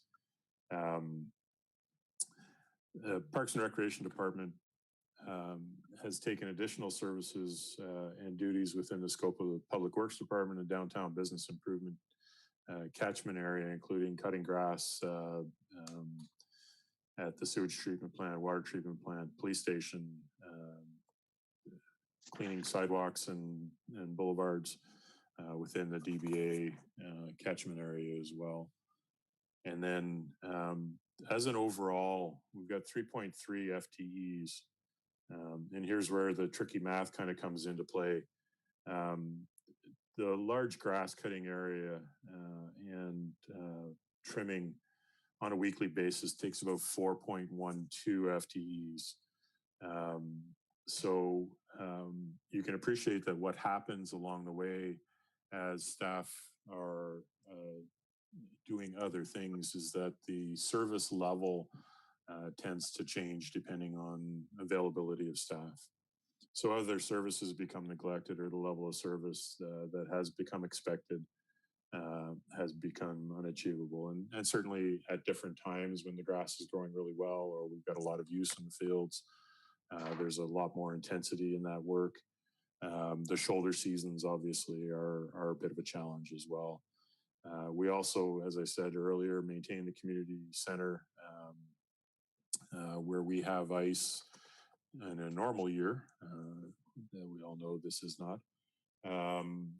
That goes until usually the end of April and sometimes into May, and then start again in August, which means that essentially we're starting to make ice in July. So again, the same crew of people doing all of that work. We've added approximately 8.62 acres of new parkland since 2013 with increasingly complex features which have added to the needed demand and increased park use, which is all great. All additional acreage and assets have been undertaken without additional funding, but we've been able to kind of manage that. And as you can appreciate it, it's a little bit of a balancing act in terms of what is needed more at the time. So in this section, employee and staff time recommendations are to hire seasonal staff that monitor areas, maintain leverage, increase garbage pickup and tourism usage. And part of this is also going to relate to the financial sustainability section, where we're looking at improving our overall booking component in our facilities. So if we could move on to the next slide, please. It's 2 more. Okay, good. Sorry. So, and examine service levels to establish thresholds. Sorry, the recommendation to increase the 2 FTEs in the summertime for a total of 2 FTEs and bring our staffing levels closer to other municipal comparators and their thresholds. And there is an opportunity here to pursue supplementary cost sharing opportunities to cover costs for seasonal employees. And one of the examples is Young Canada Works or Canada Works funding that we already take advantage of for a number of areas in the municipality that help fund those summer students. Examining service levels to establish thresholds for service expectations and determine when growth triggers the need for additional services. So one of the issues that we have is how often do we maintain the grass at Hillcrest to the same level that we would maintain a soccer field? And right now, that's what we do because we don't necessarily have that standard and that expectation. So the public expectation is that it is maintained in that same way. And certainly, you know, when the work piles up and we don't get to it within the prerequisite time, we do hear from the community in terms of what their expectation is. So, so I think that's an important piece. So in terms of financial sustainability, one of the things that's been happening for a number of years is we haven't adjusted our rates in a long time in the Parks Department or Parks area. We have in the arena, based on the service review recommendations and some of the traffic that we've seen. But if you look at the chart there from 2013 to 2019, essentially our revenue has been pretty much flat. It goes up or down by $1,000 here or there. But overall, it really hasn't changed in that period of time. And not only has it not changed because we haven't adjusted rates, but it hasn't changed because we haven't adjusted or changed the way that people are actually booking. So right now there's an expectation that those fields are available for anybody. And I mean, to some degree, we even have people, and it was a couple of years ago, we had a tournament that was held in the community, and I got calls after the tournament saying, you didn't get down and clean up our garbage. And the reason why we didn't do that is because they hadn't actually booked the fields. They had a tournament for the entire weekend and didn't tell us about it. So just getting people used to the idea that if they're going to have an expectation of exclusive use of an asset, that they really need to book that asset so that not only do they get the service that they are looking for, but also that the community is aware of what may or may not be available to them through that time, and we can communicate that. So in reviewing the chart, in the next slide, in comparison, our comparator municipalities, our fees are significantly lower than those of our neighboring municipalities. And there's a lot of information on this, but a good example is what we charge for soccer. So our youth game rate, which is the rate that we charge for teams in soccer, and there are 43 different teams that are registered in soccer. We charge $79 per team for the year. It breaks down to about $2.63 an hour that we're charging the soccer teams to go out and use those facilities. And if you look at Arnprior at $15.20 an hour and Kempville at $12 an hour,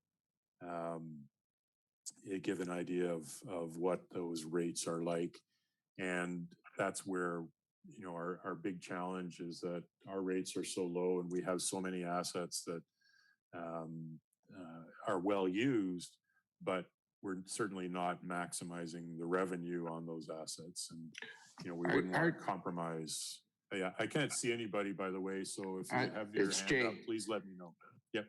It's Jay. Just not to stop you, but the on the chart, there's no value for Brockville, Carlton Place is to be determined. But what about Perth? Did they not charge or? No, it's not. If it's not on the chart, it's because they didn't respond. Okay. For those services, and unfortunately, we were able to kind of pull some of that information, but not all of it. Okay. Okay. So we cross-reference that in terms of what their overall revenues are and if you just hang on a second, Perth generates $31,000 in their field and parks use, and we generate, including dry floor rentals in the arena, about $20,000. Okay. So, thanks. Sorry to interrupt you. Okay. No, please do. And to other members of council, like I said, I can see the slide, but I can't see you. So please feel free to interrupt along the way if you have questions. An example of this, of where, we might be able to get a little bit of cost recovery. It costs us about $4,000 a year in line paint. We don't charge that out. There is no charge for painting lines or additional services. We lay it out at the beginning of the year. And when clubs are actually come in and they will reline, but they use our equipment and our paint. There are areas where they charge, and I think it's Carlton Place charges $85 per field to paint lines on the field. And again, just as a cost recovery piece for the labor and materials to do that. The following chart is the same comparator asset fee breakdown. Following slide, thank you. And again, there are areas here where we do have options. There is no fee, as an example. There's no fee whether you're using, or no difference in the fee whether you're using lights or not.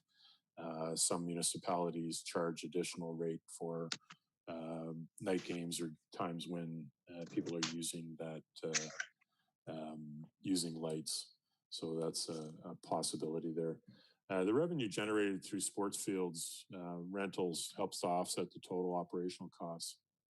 But our cost recovery for that is 8% of the overall. It increases to, it increases to 13% when we include dry floor revenue, which is just where we rent out the floor in the arenas for things like women's ball hockey and classes and some of those kinds of events that we do. So with current revenue we're receiving from sports fields, and with the increase of additional facilities to our parks, budgeting pressures have left many park services service plans and enhancements without funding. So this is part of our overall challenge. This will in turn make it difficult for park to achieve park users' expectations and maintain the high level of service which has become expected. And again, rates are so low that we get a lot of use from outside municipalities just because it's cheaper to come here. Many users using facilities and assets without booking through the Parks and Recreation Department, which causes additional work for operators to clean up unwanted or anticipated garbage, replace or fix assets, as well as do the basic maintenance so it's available and ready for public use. Previously, staff have provided things like tables and chairs and benches, power cables, tents, trailers, and manpower to support 65 events through the year. This year, obviously, we're not having those because of the COVID issue. We're trying to capture that in terms of the levels with the revision of the municipal grants policy, and we've been able to do that over the last couple of years. New processes have been implemented with the community events organizers now required to go through community grants to seek these services. And the event of grant through the community grants or municipal grant process, an internal transfer from the community budget. And in the event that it's denied, we provide a fee for service for people that still want it. By changing this process, the operations team has been able to leverage community events and help increase revenue and cost recovery. So the recommendations coming out of this are currently our market value for asset rentals is significantly lower than that of our neighboring municipalities. Asset fees and charges in Smiths Falls have remained the same for over 10 years. With little change in cost recovery, it becomes increasingly difficult to maintain and upgrade surfaces, resurface assets within our catchment. And as I indicated earlier with that list of assets, we have a very healthy list of or group of assets to maintain. So our current rates are at the lowest of any comparator. Full rate comparison will be completed to determine appropriate rate changes to make our rates competitive for those with those of surrounding municipalities. Any proposed rate changes would be phased in over an appropriate period of time, and any rate changes would come to council for approval with revisions of the fees and charges bylaw. It is prudent to improve resource availability and level the playing field for all of the community. I had to put that one in there. Additional considerations. With the increase of assets and equipment, there is little room for storage. A new storage facility may be required to house equipment and assets should the existing one at Old Mill Road become unavailable due to redevelopment of the former water treatment plant and surrounding lands. So that's just a heads up, because right now, operationally, which again, with COVID is a bit of a challenge. We have all of our lawnmowers and maintenance assets housed at the arena. So every day they get transported out to the 21 different parks in the community in order to do those maintenance tasks, and the staff are delivered with those assets. So the idea would be to try to distribute some of those assets around the town. Planning and growth to help create a better life for residents and visitors alike by leveraging the wonderful assets we have within our communities, facilities and parks, and creating more opportunities for recreational services. Fostering relationships and partnerships to help develop support needed. This approach assists the community organizers to achieve public good and take ownership for the event or activity. Public good is a measure that is and could be used as rationale for allocating department resources and setting fees. Presumably, the greater public good, the more worthy of town investment. From a fees perspective, the items of the greatest public good would be provided at the lowest cost, while private use of public resources would be charged at a rate that would be based on market value that has a capacity to contribute positive resources to offset department operations. And I went through that, the concept of the public good piece earlier. We have a number of attachments that go with this, and I am wrapping up. I am mindful of the time that we've already spent. We've attached some maps, and what we've done is we have a booking system that staff are in the final stages of developing that is due to be introduced in July. And that system is called Perfect Mind, but it's an online booking system, which of course now kind of meets a need that we didn't necessarily anticipate when we started it, but the idea of people being able to do some of that stuff remotely helps us out. But it also can get extended, and initially was booked, identified because of the arena asset. And we sell between $450,000 and $500,000 worth of ice in a given year through about 4,000 transactions. So we're looking for a way to improve that overall efficiency of that service. And when we had a service where people could book online in the past, it significantly increased, and it was 18% increase by adding a convenience factor of that online booking. So we're looking at something similar to that coming forward, but it also means that we can use that to identify assets in the community in our various parks and be able to book those right from the website. So if I can go to the next slide, please. So one of the things I just wanted to show was some of the improvements in the various parks. And this is kind of a before and after picture. And there's a number of them in the report, but this is one that's at actually the entrance. It's on Lombard Street, but it's at the entrance of Victoria Park, where there was kind of a worn out hill kind of going up to the park. And we created those planting beds as a part of that. Next slide, please. This is the Murphy Park building. So one of the things that we were looking at is the idea of how do we improve the use and enjoyment of these assets so that we have more of the public using them. And one of the things identified in the waterfront and placemaking workshop that included all of the community partners was the idea of trying to enhance the use of the waterfront. So we were able to identify this inflatable. We had a raft out there before that needed to be replaced. We identified the inflatable, and I think people kind of understand what the impact of it was last year. It helped us revitalize that waterfront. You saw daily children and youth and families, walking down William Street with towels around their necks and their bathing suits on, going down to the waterfront. So it really enhanced the use of that at a fairly low cost and fairly low maintenance. Next slide, please.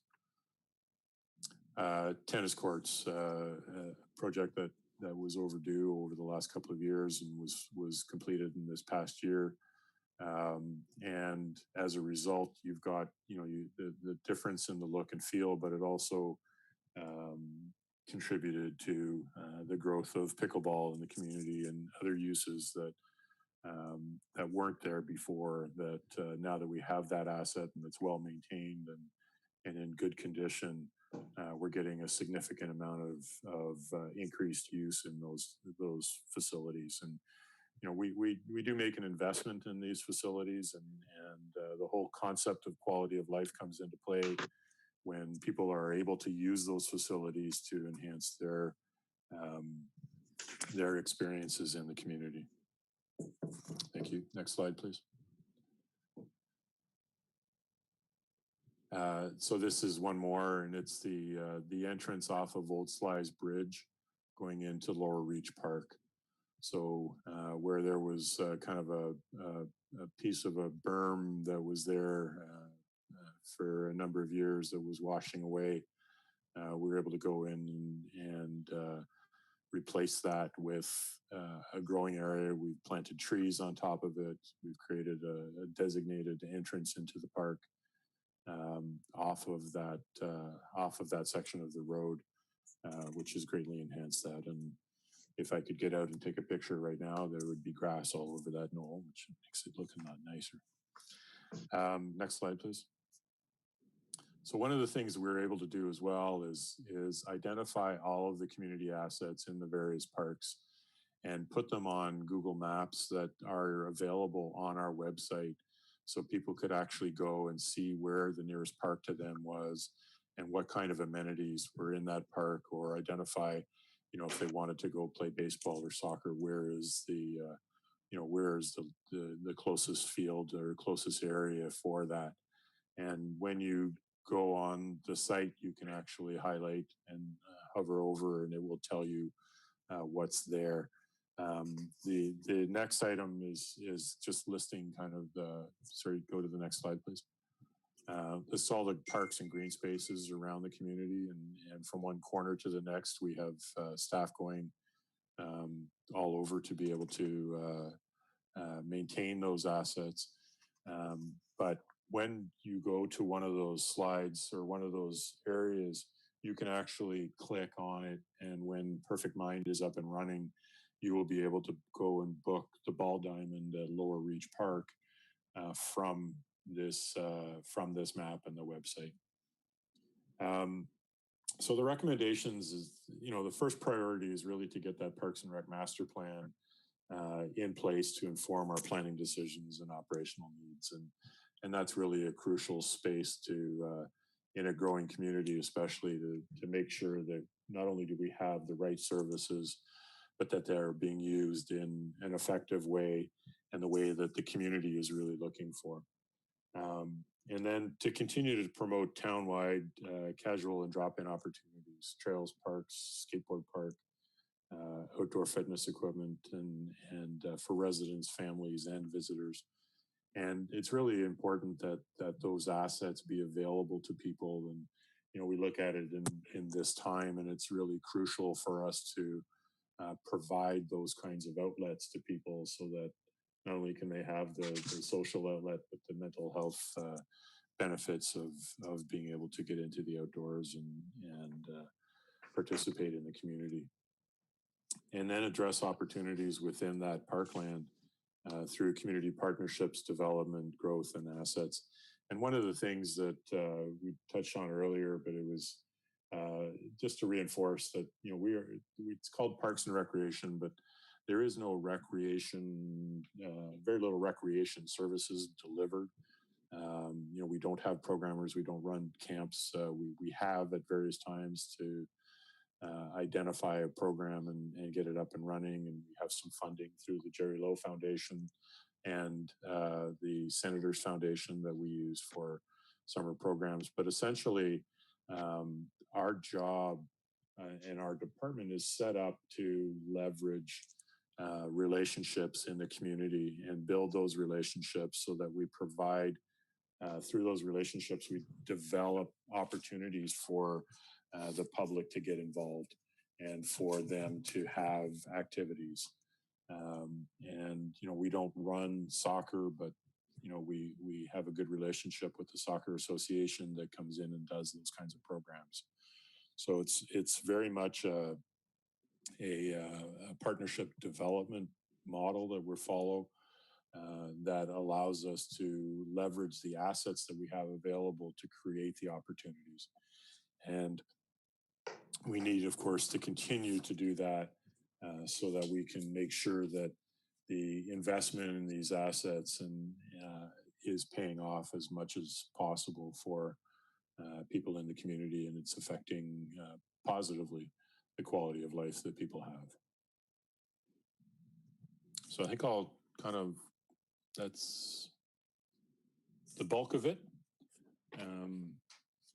Are there any questions?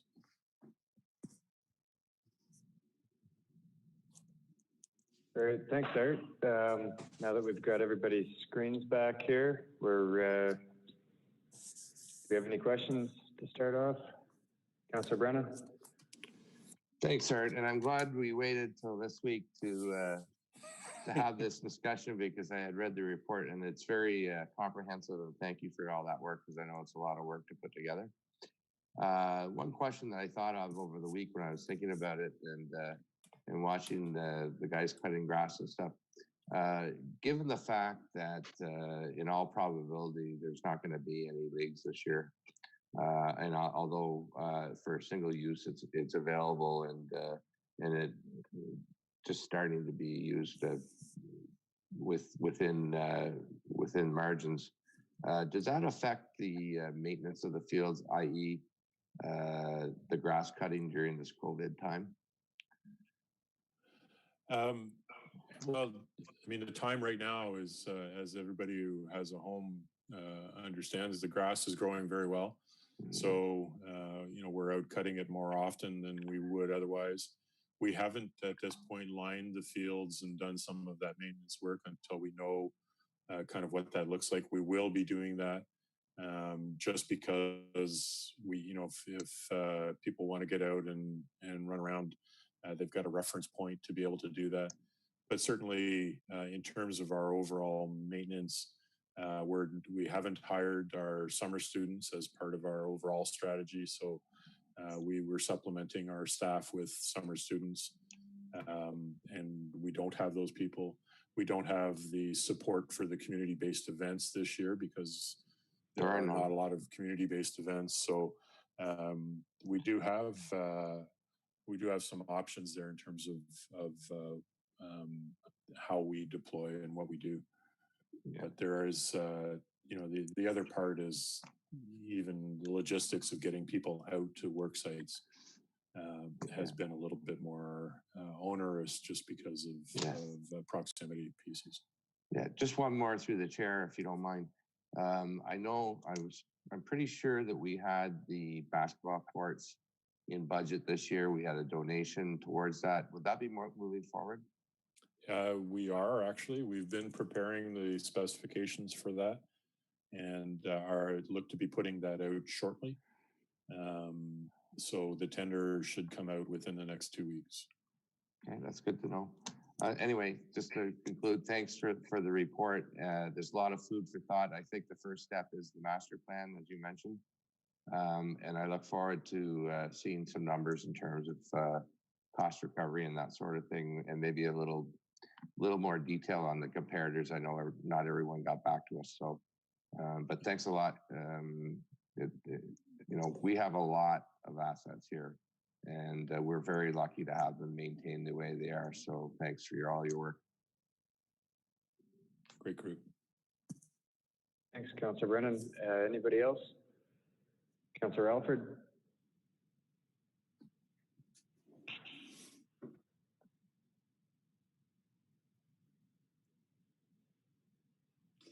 In your report, are you asking the overview of recommendations are you asking for some support for that this evening, or that's going to come like in terms of hiring more 2 full-time seasonal employees? Are you looking for endorsement by the council now, tonight? It's a great question. All we're looking at is just receiving the report. Anytime that we're going to make any kind of commitment, either through rate changes or other staff, that will come forward for council approval in the future. It's just to inform. So when and if that comes forward, you know the rationale behind it. Thank you. And one more question, please. Rito, in the report, Rito Heights Toboggan Hill, do we own that 4.94 acres? I believe it's outside of our area. You're talking about like the place down Old Slides? No, this would be out Town Line Road. So Eric Hutchison's, I believe. Yeah, the one end of Eric Hutchison. There's 4.94 acres there that was a toboggan hill, and we used it for some time, but I don't know whether that Mr. Joint deeded that to the town or that was just we were using it. Not that I'm aware of. Get back to me on that. Yeah. All right, Mayor Penko. Actually, on that, my understanding from a number of years ago is that we do own that parcel of land. It was donated to the town by Percy Joint, and we looked into the possibility of turning it back into a toboggan hill probably 8 or 9 years ago. It didn't really get off the ground, but it's something maybe we could be considered for future use at some point. I don't know if it's probably not suitable for a campground, going back to our previous discussion, but I believe it is our asset. And just when we thank you for putting together the report in the fashion you have, and I know it's a really large amount of work, but it really helps articulate the assets we have, the amount of maintenance and work is required to look after everything properly. And I guess people throughout our community, I guess, are fortunate that those that came before us made decisions to develop many of these assets, and this council and previous councils which have maintained and enhanced the quality of life in our community with everything that we have here.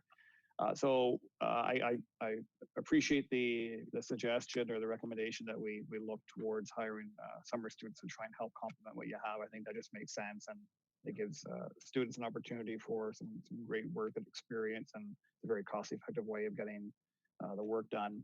I assume, as you mentioned, there are times when the level of service may not be the level we would like to see it when staff are spread thin, especially probably early in the season when you've got people in rinks and grass growing like crazy, and they're trying to look after it all. So just only question I have is when we look through the assets we have, and I know we stack up really well with our neighboring municipalities, is there anything on your wish list of something that you think that other than a pool, which I see obviously is a huge ticket item, but other than that, is there anything that you believe our community would appreciate, would enjoy? It's a great question, and I think that's something that's best left to the rec master plan and the public consultation process that goes with that. But one of the things that we've been focusing on is not necessarily kind of what's been missing. It's how is it being used, and is it being used effectively? And so we try to set it up so that it gets the maximum use in for the community.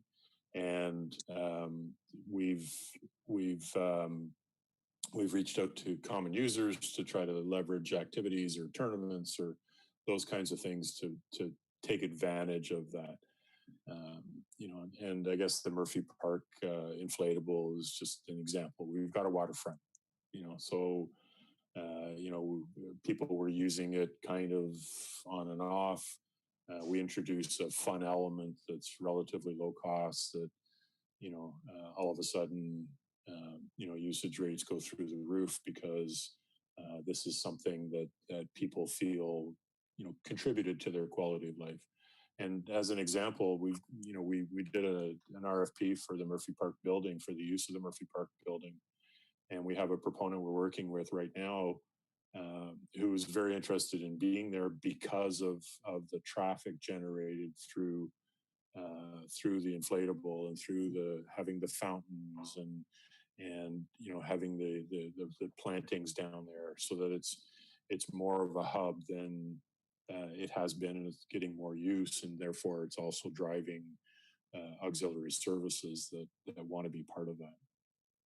Super. And the other example, of course, is painting the pickleball lines on the tennis courts to accommodate both sports in one spot. So well done. That's Thank correct. you. That's perfect. Great. Anyone else? Councillor McKenna?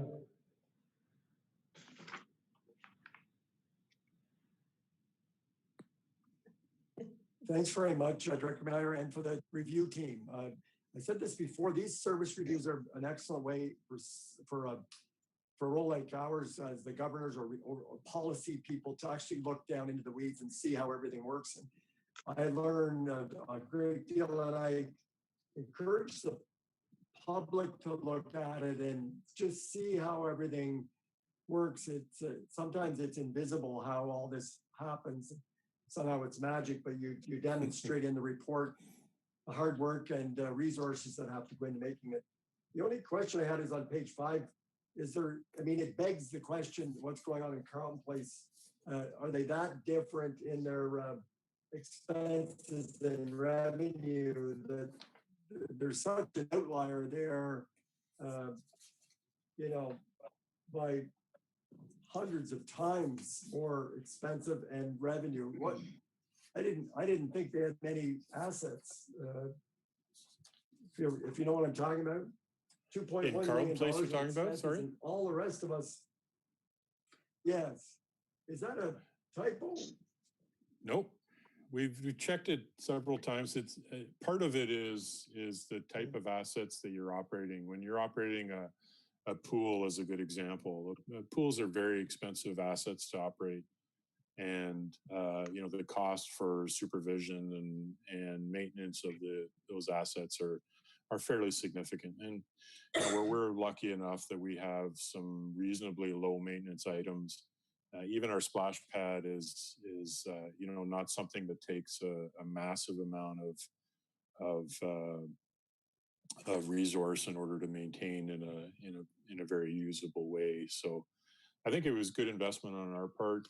Part of it though is what you want it to do, and I've often felt that we need to have more camps or more options for children and youth engagement. It's just getting the right partner to kind of lead that process. And in Carlton Place, they've got a fair bit of that is done by the municipality itself. Okay, thank you. All right, thanks, Art. I had a few questions on, first off with the cemetery. Do most municipalities include their cemeteries as parkland? Most municipalities don't run cemeteries. Okay. So out of the Kempville and Perth numbers for hectares of parkland, it wouldn't include, like in Perth, I don't know if Lost Dual Park's a municipal cemetery or not, but no cemeteries would be included in the hectares of parkland in neighboring municipalities. Oh, we're trying to compare apples to apples. Yeah. Okay. But it is included in our 78 hectare number? No, 78 acres excludes Hillcrest. Excludes, so okay. The overall is 116. Okay, so it's an asset under the SSR, but it's not counting towards the park space. Okay, thanks for that clarification. Right. I know we've got really good utilization data on the arena. Do we have that? Do we have similar data for our other assets? No. Okay. And part of that is that we have a public expectation. I don't know that we've created that public expectation that if you're going to use municipal assets exclusively, that you should book those. So one of the things that we're hoping to do with our students, as an example, is to have a better booking process so that we can have somebody down there managing the transitions in the evening, making sure that people that have booked assets are, they're available to them and they're in the right condition for them and maintained throughout. So that'll give us a better idea. We know anecdotally that, if you go down there on a Saturday afternoon or Saturday evening, there's, 500 or 600 people in that park in Lower Reach. Certainly, we have some better numbers on things like Jerry Low Rink because we report to the Sens on that and some of the other assets, but not as good as we should. And of course, it's kind of difficult when you're trying to track how many people are in the outdoors. For sure. Is it who does the enforcement on if you book a field? Is it bylaw that comes around, or whose job is it to make sure that the people signing up for it are using it? That's ours. Okay, so it's complete. It's the same people that do the maintenance of it. So that's again where we feel that there's an opportunity to enhance that expectation that it's the service level that we'll provide. Okay. And my last question is, how much of our parkland is Parks Canada land that we're leasing or we're using along the Rideau Canal corridor? It's a great question because there's a whole. I can provide council with a map, but there's a number of different plots that are part of that. Some of them we actually own, so we own Turtle Island as an example, but Parks Canada owns Duck Island, which is the peninsula right next to it between the river and the canal. All of Victoria Park is Parks Canada land that's leased to us. Parks Canada, if it's not leased to us, they still have some authority because of the waterway. So they're a close partner in our development of opportunities with our parks land. Okay, and would there be any advantage to the town to try to get a place like Duck Island uploaded back to Parks Canada so they're responsible for the grass cutting and maintenance of that junk?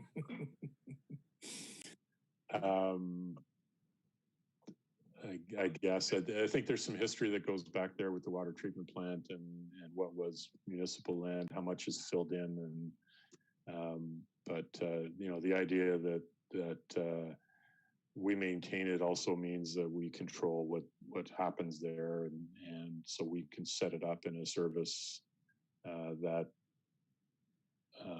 allows us to do that. So we were working with RVCA as an example to try to create more fish habitat and more environment there that has more indigenous plants and does a better job of actually grounding that island because it moves every year when we have our flooding, and this year we were spared, but you know, we've lost a significant amount of that island at the front and the back due to eddies and other issues. And of course, that's a concern to us. And the other concern is that we want to maintain the natural effectiveness of the land on the water as well, so that it does provide habitat for fish and wildlife, as well as an experience for people. Great, thanks, Eric. And do we collect any customer satisfaction data from the users of our facilities? Not at this point, no. Okay. All right. Well, thanks for that. I think it was a great report. I'm not seeing any other hands up. So I will entertain a motion to adjourn. From Councillor Dwyer, seconded by Councillor Brennan. All those in favor? The motion is carried. We'll take a quick recess before we go to council with Mayor Penko. CEO Morris. You're muted, Malcolm. Sorry. Just looking at the time.